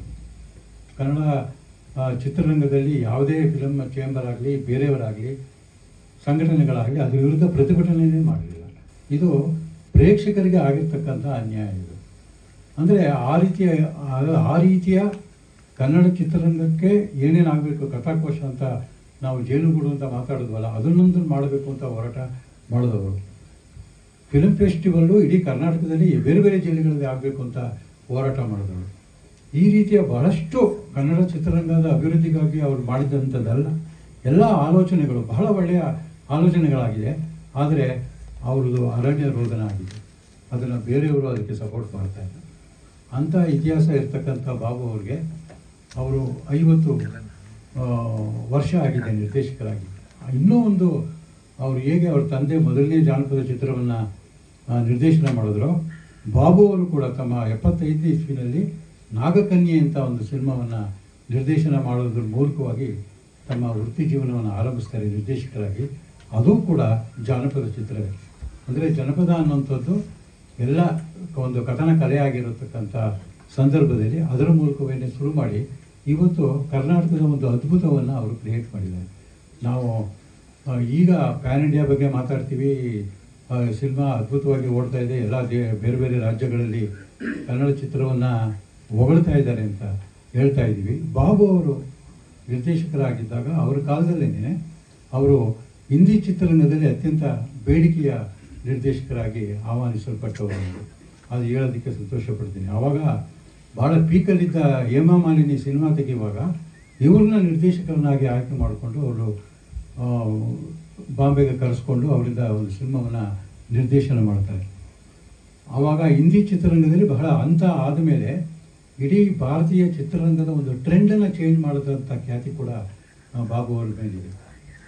ಆವಾಗ ಅವರು ಮೈಸೂರಿಗೆ ಬಂದಾಗ ಅವ್ರಿಗೆ ಎಲ್ಲ ಪತ್ರಕರ್ತರು ಕೇಳ್ತಾರೆ, ನೀವು ಹೇಮಾ ಮಾಲಿನಿ ಸಿನಿಮಾ ಮಾಡ್ತಾ ಇದ್ದೀರಾ, ಹಿಂದಿನಲ್ಲಿ ಬಹಳ ಬೇಡಿಕೆ ನಟರಾಗಿದ್ದೀರಾ, ಅಂತ ಎಲ್ಲ ಭಾಷೆಗೂ ಡಬ್ ಆಗ್ತಾ ಇದೆ ಅಂತ ಕೇಳಿದಾಗ ಅವ್ರು ಹೇಳ್ತಾರೆ, ಹಿಂದಿನಲ್ಲಿ ಹೋಗ್ಬಿಡ್ತೀರಾ, ಇನ್ನು ನಮ್ಮ ಕೈ ಸಿಗೋದಿಲ್ಲ ಅಂತ ಪ್ರಶ್ನೆ ಪತ್ರಕರ್ತರು.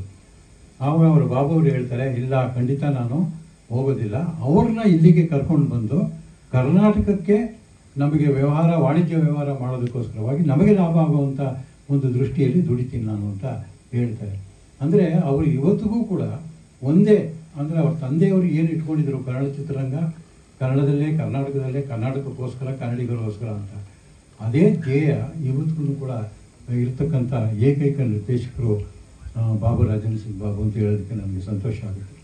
ಅದರಿಂದ ಈಗ ಅವ್ರಿಗೆ ಸಂಬಂಧಪಟ್ಟ ಹಾಗೆ ಈ ಸಮಾರಂಭವನ್ನು ಕೃಷ್ಣೇಗೌಡರು ಆಯೋಜಿಸಿದ್ದಾರೆ. ಎಲ್ಲ ನಿರ್ದೇಶಕರೆಲ್ಲ ಅದರಲ್ಲಿ ಒಂದುಗೂಡಿರ್ತಕ್ಕಂಥದ್ದು ಬಹಳ ಸಂತೋಷದ ಒಂದು ಸಂಭ್ರಮ. ಈ ಸಂದರ್ಭದಲ್ಲಿ ಬಾಬು ಅವರ ಸಿನಿಮಾಗಳಿಗೆ ಸಂಬಂಧಪಟ್ಟ ಹಾಗೆ ಒಂದು ವಿಮರ್ಶಾತ್ಮಕವಾದ ಒಂದು ಕೃತಿಯನ್ನು ಹೊರತರಬೇಕು ಅನ್ನೋದು ಎಲ್ಲರ ಆಸೆ ಇತ್ತು. ಅಂದರೆ ಅವರ ಸಿನಿಮಾಗಳನ್ನು ಎಲ್ಲ ಆಯಾಮಗಳನ್ನು, ಯಾಕೆ ಅದರ ಯಶಸ್ವಿಗೆ ಕಾರಣ ಏನು, ಅದರ ಸೋಲಿಗೆ ಕಾರಣ ಏನು, ಅದರ ಹಿನ್ನೆಲೆ ಏನು, ಹೇಗೆ ಅವರು ಹಾಲಿವುಡ್ಗೆ ಸರಿಸಮವಾಗಿ ಕನ್ನಡದಲ್ಲಿ ಸಿನಿಮಾಗಳನ್ನು ಮಾಡಿ ತೋರಿಸಿದ್ರು, ಈ ರೀತಿಯ ಅಂಶಗಳನ್ನು ದಾಖಲೆ ಮಾಡೋಕ್ಕೋಸ್ಕರವಾಗಿ ಒಂದು ಪುಸ್ತಕಗಳನ್ನು ಬೇರೆ ಬೇರೆ ವಿವಿಧ ಲೇಖಕರಿಂದ ಬರೆಸಿ ಒಂದು ಪುಸ್ತಕಗಳನ್ನು ತರ್ತಾ ಇದ್ದೀವಿ. ಅದರ ಜೊತೆಯಲ್ಲಿ ಒಂದು ಅಭಿನಂದನಾ ಸಂಚಿಕೆ, ಸ್ಮರಣ ಸಂಚಿಕೆ ತರದ್ದು ಒಂದು ಸಂಚಿಕೆಯನ್ನು 2 ಸಂಚಿಕೆಗಳನ್ನು ತರ್ತಾ ಇದ್ದೀವಿ ಆ ಸಂದರ್ಭದಲ್ಲಿ. ಇದು ಇನ್ನೊಂದು ಏನು ಅಂತ ಹೇಳಿದ್ರೆ, ಅವರು ಕರ್ನಾಟಕದಲ್ಲಿ ನಿರ್ದೇಶಕರ ಮಹತ್ವವನ್ನು ಎತ್ತಿ ಕಾಣಿಸತಕ್ಕಂಥ ರೀತಿಯಲ್ಲಿ ತೋರಿಸ್ಕೊಟ್ಟಂಥ ನಿರ್ದೇಶಕರಲ್ಲಿ ಇವರೊಬ್ಬರು. ನಿರ್ದೇಶಕನೇ ಚಲನಚಿತ್ರಕ್ಕೆ, ಒಂದು ಚಲನಚಿತ್ರದ ಯಶಸ್ಸಿಗೆ ಕ್ಯಾಪ್ಟನ್ ಅನ್ನೋಂಥದ್ದನ್ನು ಸಾಧನೆ ಮಾಡಿದಂಥಕ್ಕವರು, ಸಾಬೀತು ಮಾಡಿದಂಥಕ್ಕವರು ಕನ್ನಡದಲ್ಲಿ ಇಬ್ಬರೇ ನಿರ್ದೇಶಕರು. ಒಬ್ಬರು ಪುಟ್ಟಣ್ಣ ಕಣಗಾಲ್, ಇನ್ನೊಬ್ಬರು ರಾಜೇಂದ್ರ ಸಿಂಗ್ ಬಾಬು. ಈ ಸಂದರ್ಭದಲ್ಲಿ ನನ್ನ ಮನವಿ ಇಷ್ಟೇ, ಬಾಬು ಅವರ ಸಾಧನೆ ಭಾಳ ಅಪಾರವಾಗಿದೆ. ನಾವು ಗುರುಸದೇ ಇರ್ತಕ್ಕಂಥದ್ದು, ಯಾಕಂದರೆ ಅವರ ಕಾಲಘಟ್ಟದಲ್ಲಿ ಬಂದ ಸಿನಿಮಾಗಳನ್ನು ಬರೀ ಸಿನಿಮಾ ವಿಮರ್ಶೆ ಅಷ್ಟೇ ಬರೆದಿದ್ದೀವಿ ಹೊರತು, ಸಂದರ್ಶನಗಳನ್ನು ಮಾಡಿದ್ದೀವಿ ಹೊರತು ಡೀಪಾಗಿ ಅವರ ಸಿನಿಮಾಗಳ ಒಂದು ಆಂತರ್ಯವನ್ನು ನಾವು ಕೆದಕಿಲ್ಲ. ಆ ಸಿನಿಮಾ ಯಾಕೆ ಬಹಳ ಮಹತ್ವದ್ದು ಇತಿಹಾಸದಲ್ಲಿ ಅನ್ನೋದನ್ನು ಹೇಳಿಲ್ಲ. ಅಂತಹ ಸುದ್ದಿಗಳನ್ನು ಕೆದಕಿ ಅವರ ಸಿನಿಮಾಗಳನ್ನು ನೋಡಿ ಬರೆಯುವಂಥ ಸಂದರ್ಭ ಈ ಸಂದರ್ಭದಲ್ಲಿ ಬಂದಿದೆ. ಅದಕ್ಕೋಸ್ಕರ ನಾನು ಎಲ್ಲ ಪತ್ರಕರ್ತರಲ್ಲಿ ನನ್ನ ಮನವಿ ಏನಂತ ಹೇಳಿದ್ರೆ, ಈ ಸಂದರ್ಭದಲ್ಲಿ ಬಾಬು ಅವ್ರನ್ನ ಸಂದರ್ಶನ ಮಾಡಿ ಅವರ ಸಿನಿಮಾಗಳ ಬಗ್ಗೆ.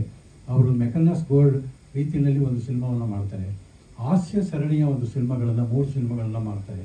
ಕುರಿಗಳು ಸರ್ ಕುರಿಗಳು ಅನ್ನೋದೊಂದು ಸರಣಿ, ಅದು ವಿದೇಶಗಳಲ್ಲಿ ಭಾಳ ಅದ್ಭುತವಾದ ರಿಯಾಕ್ಷನ್ ಪಡೆದಂಥ ಒಂದು ಹಾಸ್ಯ ಸರಣಿ. ಆ ಥರದ ಒಂದು ಸೀರೀಸ್ನ ಮಾಡ್ತಾರೆ.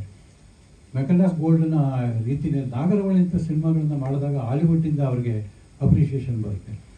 ಈ ಥರದನ್ನೆಲ್ಲ ಅಂಶಗಳನ್ನು ಮುಂದಿಟ್ಕೊಂಡು ನಾವು ಈ ಸಂದರ್ಭದಲ್ಲಿ ಅವ್ರನ್ನ ಎಲ್ಲ ಪತ್ರಿಕೆಗಳಲ್ಲೂ ಅವ್ರನ್ನ ಒಂದು ಸಂದರ್ಶನಗಳನ್ನು ಬರೀಬೇಕು, ಅವ್ರಿಗೆ ಸಂಬಂಧಪಟ್ಟ ಲೇಖನಗಳನ್ನು ಬರೀಬೇಕು ಅಂತೇಳಿ ನಾನು ಈ ಸಂದರ್ಭದಲ್ಲಿ ರಿಕ್ವೆಸ್ಟ್ ಮಾಡ್ಕೋತಾ ಇದ್ದೀನಿ.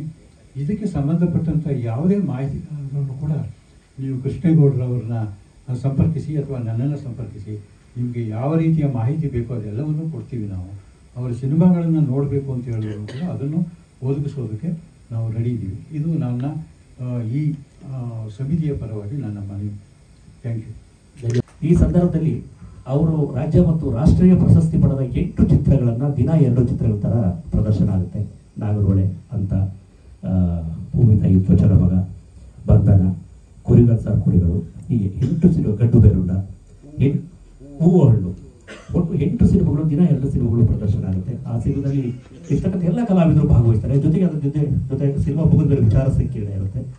ದಯವಿಟ್ಟು ಎಲ್ಲ ಮಾಧ್ಯಮ ಪ್ರತಿನಿಧಿಗಳು ಅಥವಾ ಮಾಧ್ಯಮ ಮಿತ್ರರು ದಯವಿಟ್ಟು ಇದೊಂದು ಕಾರ್ಯಕ್ರಮ ಯಶಸ್ವಿ ಆಗೋದ ರೀತಿ ದಯವಿಟ್ಟು ಪ್ರತಿನಿತ್ಯ ಭಾಗವಹಿಸಬೇಕು. ಇದ್ರ ಬಗ್ಗೆ ಒಂದು ವರದಿ ಕೊಡಬೇಕು. ಯಾಕೆಂದ್ರೆ ದೇಶದಲ್ಲಿ ಆಗ್ತಿರ್ತಕ್ಕಂಥ ಮೊದಲ ಕಾರ್ಯಕ್ರಮ, 50 ವರ್ಷಗಳಾಗಿ ಇನ್ನೂ ಚಾಲ್ತಿಲಿ ಇರ್ತಕ್ಕಂಥ ಒಬ್ಬ ಏಕೈಕ ಕನ್ನಡಿಗ ನಿರ್ದೇಶಕ. ಅದು ಒಬ್ಬ ನಿರ್ದೇಶಕ, ನನಗೆ ಗೊತ್ತಿರೋ ಹಾಗೆ ಯಾರೇ ನಿರ್ದೇಶಕರಾದ್ರೂ ಕೂಡ ಜಾನರ್ನ ಕ್ರಿಯೇಟ್ ಮಾಡ್ಕೋತಾರೆ. ಆ ಜಾನರ್ ಬಿಟ್ಟು ಬೇರೆ ಜಾನರ್ನ ಸಿನಿಮಾ ಮಾಡಿ ಸಕ್ಸಸ್ ಆದಂಥವ್ರು ಯಾರೂ ಇಲ್ಲ ನಾನು ನೋಡ್ದಂಗೆ. ಬಹುಶಃ ನೀವು ಯಾರಾಯ್ತು ಹೇಳಿ. ಅಲ್ಲೆಲ್ಲೋ ಬುತ್ತಿನಹಾರ ಅಂತ ಒಂದು ಮಾಡ್ತಾರೆ, ಅಲ್ಲೆಲ್ಲೋ ಬಂಧನ ಮಾಡ್ತಾರೆ, ನಾಗರಹೊಳೆ ಮಾಡ್ತಾರೆ. ಯಾರೋ ಕಲಾವಿದರು ಅವರು ಸತಿ ಕೂಗಾರ ಜಾಸ್ತಿ ಬಂದ್ಬಿಟ್ಟು ಈ ಕಲಾವಿದ ಕಥೆ ಹೇಳಿದ್ರು ಒಬ್ಳಿಲ್ಲ, ಆ ಕಲಾವಿದ ಯಾರೋ ಬೇಡ, ನಾನು ಬೇರೆ ಯಾರನ್ನ ಇಟ್ಟು ಸಿನಿಮಾ ಮಾಡ್ತೀನಿ ಅಂತೇಳಿ ಕುರಿಗಳು ಸರ್ ಕುರಿಗಳು ಅಂತ ಸಿನಿಮಾ ಮಾಡಿ ಸಿನಿಮಾನ ಗೆಲ್ಲಿಸ್ತಾರೆ. ಅವ್ರು ಜಾನರೇ ಅಲ್ಲ, ಅದಕ್ಕೆ ನಮ್ಮ ವಿಚಾರ ಲೆಕ್ಕ ಹಾಕ್ತಾರೆ. ಹಾಗಾಗಿ ಯಾವುದೇ ನಿರ್ದೇಶಕ ಆಮೇಲೆ ಪ್ರತಿ ಹಂತದಲ್ಲೂ ಅವ್ರು ಹೇಳ್ತಿರ್ತಾರೆ, ರೇ ಹೀರೋ ಕೇವಲ ಬೆಳಿಗ್ಗೆ 10:30 ಶೋಗೆ ಅಷ್ಟೇ ಹೀರೋ. ಪ್ರತಿನಿತ್ಯ ಬಿಡುಗಡೆ ದಿವಸ ಬೆಳಿಗ್ಗೆ 10:30 ಮಾತ್ರ ಹೀರೋ.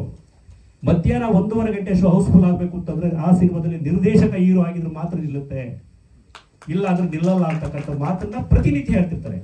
ನಿರ್ದೇಶಕ ಹೀರೋ ಆಗ್ಬೇಕ್ರಿ, ಯಾವಾಗ ನಟ ಹೀರೋ ಅಂದ್ರೆ ಬೆಳಿಗ್ಗೆ 10:30 ಶೋ ಅಷ್ಟೇ ಒಂದು ಅನ್ನೋದ ಪ್ರತಿನಿತ್ಯ ಹೇಳ್ತಾರೆ. ಆ ಮಾತು ಸತ್ಯನೂ ಕೂಡ. ಯಾಕೆಂದ್ರೆ ಅವರು ಅದರಲ್ಲಿ ತೇರಿದ್ದಾರೆ, ಮಾಗಿದ್ದಾರೆ, ಈಗ ನಮ್ಮೊಂದಿಗೆ ಈಗಲೂ ಚಾಲ್ತಿಲಿದ್ದಾರೆ. ಹಾಗಾಗಿ ದಯವಿಟ್ಟು ನಿಮ್ಮಲ್ಲಿ ಎಲ್ಲರ ಹತ್ರ ಮತ್ತೊಮ್ಮೆ ವಿನಂತಿಸ್ಕೊತೀನಿ, ಈ ಕಾರ್ಯಕ್ರಮ ಯಶಸ್ವಿ ಆಗಬೇಕು. ಯಾಕೆಂದ್ರೆ ದೇಶದಲ್ಲಿ ಆಗ್ತಕ್ಕಂಥ ಮೊದಲ ಕಾರ್ಯಕ್ರಮ ಇದು, ಯಾರೂ ಮಾಡಿಲ್ಲ. ಪ್ರತಿನಿತ್ಯ ನೋಡಿ ಎಲ್ಲ ನನ್ನ ಹಿರಿಯರು ಎಲ್ಲರೂ ಕೂಡ ನನ್ನ ಜೊತೆ ಇದ್ದಾರೆ. ಪ್ರತಿ ವರ್ಷ ಈ ತರದ ಎಲ್ಲ ತುಂಬಾ ಜನ ನನಗೆ ಪ್ರಶ್ನೆ ಮಾಡಿದ್ರು, ಅಲ್ಲ ರೀ ಯಾರಾದ್ರೂ ನೋಡಿದ್ರೆ ಹೀರೋಗಳು ಇಟ್ಕೊಂಡು ಸ್ಟೇಜ್ ಮುಂದೆ ಬರದೆ ಮುಂದೆ ಇರೋರು ಇಟ್ಕೊಂಡು ಹೋಗ್ತಾರೆ, ನೀವು ಹಿಂದೆ ಇಟ್ಕೊಂಡು ಹೋಗ್ತಾ ಇದ್ರ. ನನಗೆ ತೃಪ್ತಿ ಕೊಡ್ಬೇಕಲ್ಲ, ಯಾರು ಮಾಡ್ಬೇಕು, ಆ ಸಾಧಕರು ಯಾವ ರೀತಿ ಸಾಧಕರು, ಅವರು ಯಾಕೆ ಸಾಧಕರು, ಹೇಗೆ ಸಾಧಕರು, ಯಾಕಂದ್ರೆ ಸಂಭ್ರಮಿಸ್ಬೇಕು ನಾವು ಅನ್ನೋದು ನನಗೆ ಅನ್ಸ್ಬೇಕಲ್ಲ. ನಾನು ಮಾಡೋದಕ್ಕಿಂತ ಮುಂಚೆ ಒಂದು ಖುಷಿ ಆಯ್ತು. ಮೊನ್ನೆ ಮೋಸ್ಟ್ಲಿ ಇಳೆಯರಾಜ ಸಾರ್ 50 ವರ್ಷ ಆಯ್ತು ಚೆನ್ನೈಲಿ ಕಾರ್ಯಕ್ರಮ ಮಾಡೋದು, ಇಡೀ ಚಿತ್ರರಂಗ ಭಾಗವಹಿಸಿತು. ಅದು ಚಿತ್ರರಂಗಕ್ಕೆ ಅವ್ರ ಅನ್ನ ತಿಂದ ಜಾಗಕ್ಕೆ ಕೊಡಬೇಕಾದ ಗೌರವ ಅಂತ ನಾನು ಭಾವಿಸ್ತೇನೆ. ಪಾರ್ಟಿಸಿಪೇಷನ್ ಯಾವ ತರ ಇರುತ್ತೆ, ಬೇರೆ ಭಾಷೆಗಳಿಂದೆಲ್ಲ ಯಾರೆಲ್ಲ ಬರ್ತಾರೆ, ಏನು ಪ್ರೋಗ್ರಾಮ್ ಆಗಿದೆ ಸರ್? ಅದನ್ನ ನಾವು ಈಗಲೇ ಹೇಳ್ತಿಲ್ಲ, ಹೇಳ್ತೀವಿ. ಅರ್ಜುನ್ ಆಲೆ ಹೆಸರು ಹೇಳಿದ್ರು ಅವರು. ಇನ್ನೂ ಕೆಲವಷ್ಟು ಜನಗಳದ್ದು ಸಂಪರ್ಕದಲ್ಲಿದ್ದೀವಿ. ಸ್ಕ್ರೀನಿಂಗ್ ಎಲ್ಲ 4 ದಿವಸ ಕಲಾವಿದರ ಸಂಘದಲ್ಲಿ ಇರುತ್ತೆ. 23ನೇ ತಾರೀಕಿಂದ 26ನೇ ತಾರೀಕುವರೆಗೂ ದಿನ 2 ಸಿನಿಮಾಗಳಲ್ಲಿ ಸ್ಕ್ರೀನಿಂಗ್ ಆಗುತ್ತೆ. 26ನೇ ತಾರೀಕುವರೆಗೆ. 27ನೇ ತಾರೀಕು ಸಂಜೆ ರವೀಂದ್ರ ಕಲಾಕ್ಷೇತ್ರದಲ್ಲಿ ಅಣ್ಣವರ ನಿರ್ದೇಶನದಲ್ಲಿ ಸಂಗೀತ ಕಾರ್ಯಕ್ರಮ ಇರುತ್ತೆ. ಅವತ್ತು ಅಭಿನಂದಿಸುವ ಕಾರ್ಯಕ್ರಮಗಳು ಕೂಡ ಇರುತ್ತೆ. 27ನೇ ತಾರೀಕು ಸಂಜೆ ರವೀಂದ್ರ ಕಲಾಕ್ಷೇತ್ರ. 4 ದಿವಸ ಇಲ್ಲಿ ಸಿನಿಮಾಗಳ ಪ್ರಸಾರ ಇರುತ್ತೆ. ಜೊತೆಗೆ ಅಲ್ಲಿ ಸೆಮಿನಾರು ಕೂಡ ಇರುತ್ತೆ. ಆ ಸಿನಿಮಾಗೆ ಸಂಬಂಧಪಟ್ಟ ಚರ್ಚೆಗಳಿರ್ತವೆ. ದಯವಿಟ್ಟು ಇದನ್ನ ಪ್ರತಿನಿತ್ಯ ತಾವೆಲ್ಲರೂ ಭಾಗವಹಿಸಬೇಕು. ಮತ್ತೆ ತಾವೆಲ್ಲರೂ ಕೂಡ ಇದನ್ನ ಯಶಸ್ವಿಯಾಗಿ ಮಾಡಬೇಕು. ಮತ್ತೆ ನಮ್ಮ ವೆಂಕಟೇಶ್ ಅವರು ಹೇಳಿದ್ದಾರೆ, ಅನೇಕರು ಒಪ್ಕೊಂಡಿದ್ದಾರೆ. ಇದು ಚಿತ್ರರಂಗ ಸೇರಿ ಸಂಭ್ರಮಿಸುವಂತ ಕೆಲಸ ಇದು ಆಗಬೇಕಾಗಿದೆ. ಎಲ್ಲ ಕಲಾವಿದರು ನಾನು ಬರೋ ರೀತಿ ಹೇಳ್ತೀನಿ, ಭಾಗವಹಿಸಲೇಬೇಕಾದಂಥ ವಿಚಾರ. ಯಾಕೆ ಅಂತಂದ್ರೆ 2-3 ಸಿನಿಮಾ ಮಾಡಿದ್ಮೇಲೆ ನಿರ್ದೇಶಕರಿಗೆ ಅವಕಾಶ ಸಿಕ್ಕದೆ ಕಷ್ಟ. ಆದ್ರೆ 50 ವರ್ಷ ಆದ್ಮೇಲೆ ಇನ್ನೂ ಚಾಲ್ತಿಲಿದ್ದಾರೆ. ಈಗಲೂ 2 ಸಿನಿಮಾ ಬಿಡುಗಡೆಗೆ ಸಿದ್ಧವಾಗಿದೆ.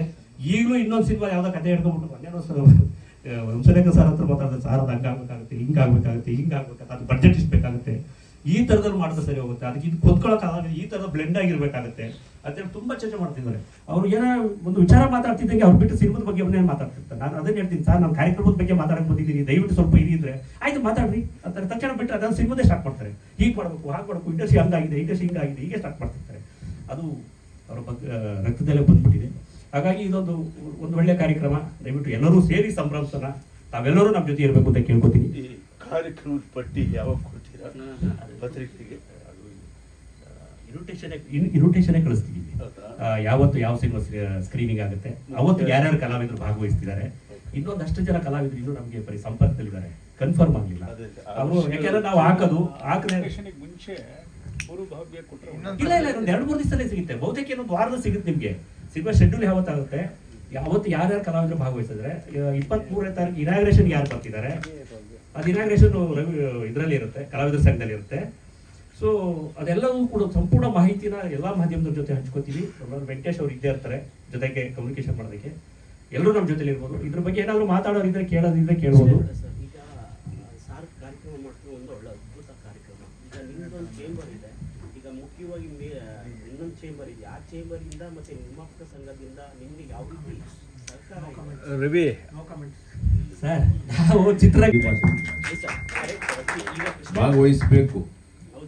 ಒಂದು ಹೇಳ್ತೀನಿ, ನಮ್ಮ ವೈಯಕ್ತಿಕವಾದಂಥ ಏನೇ ಇತ್ತು ಪಕ್ಕದಲ್ಲಿ ಇರಬೇಕು. ಇದರ ಸಂಘ ಸಂಸ್ಥೆಗಳೆಲ್ಲ ಏನೇ ಒಂದು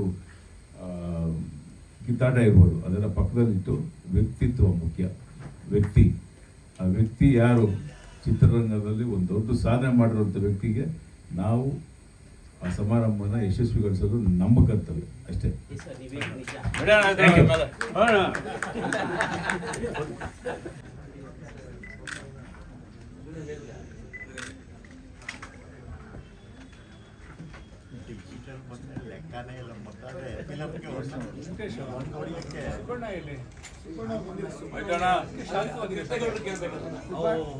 ಸುಬ್ಬಣ್ಣ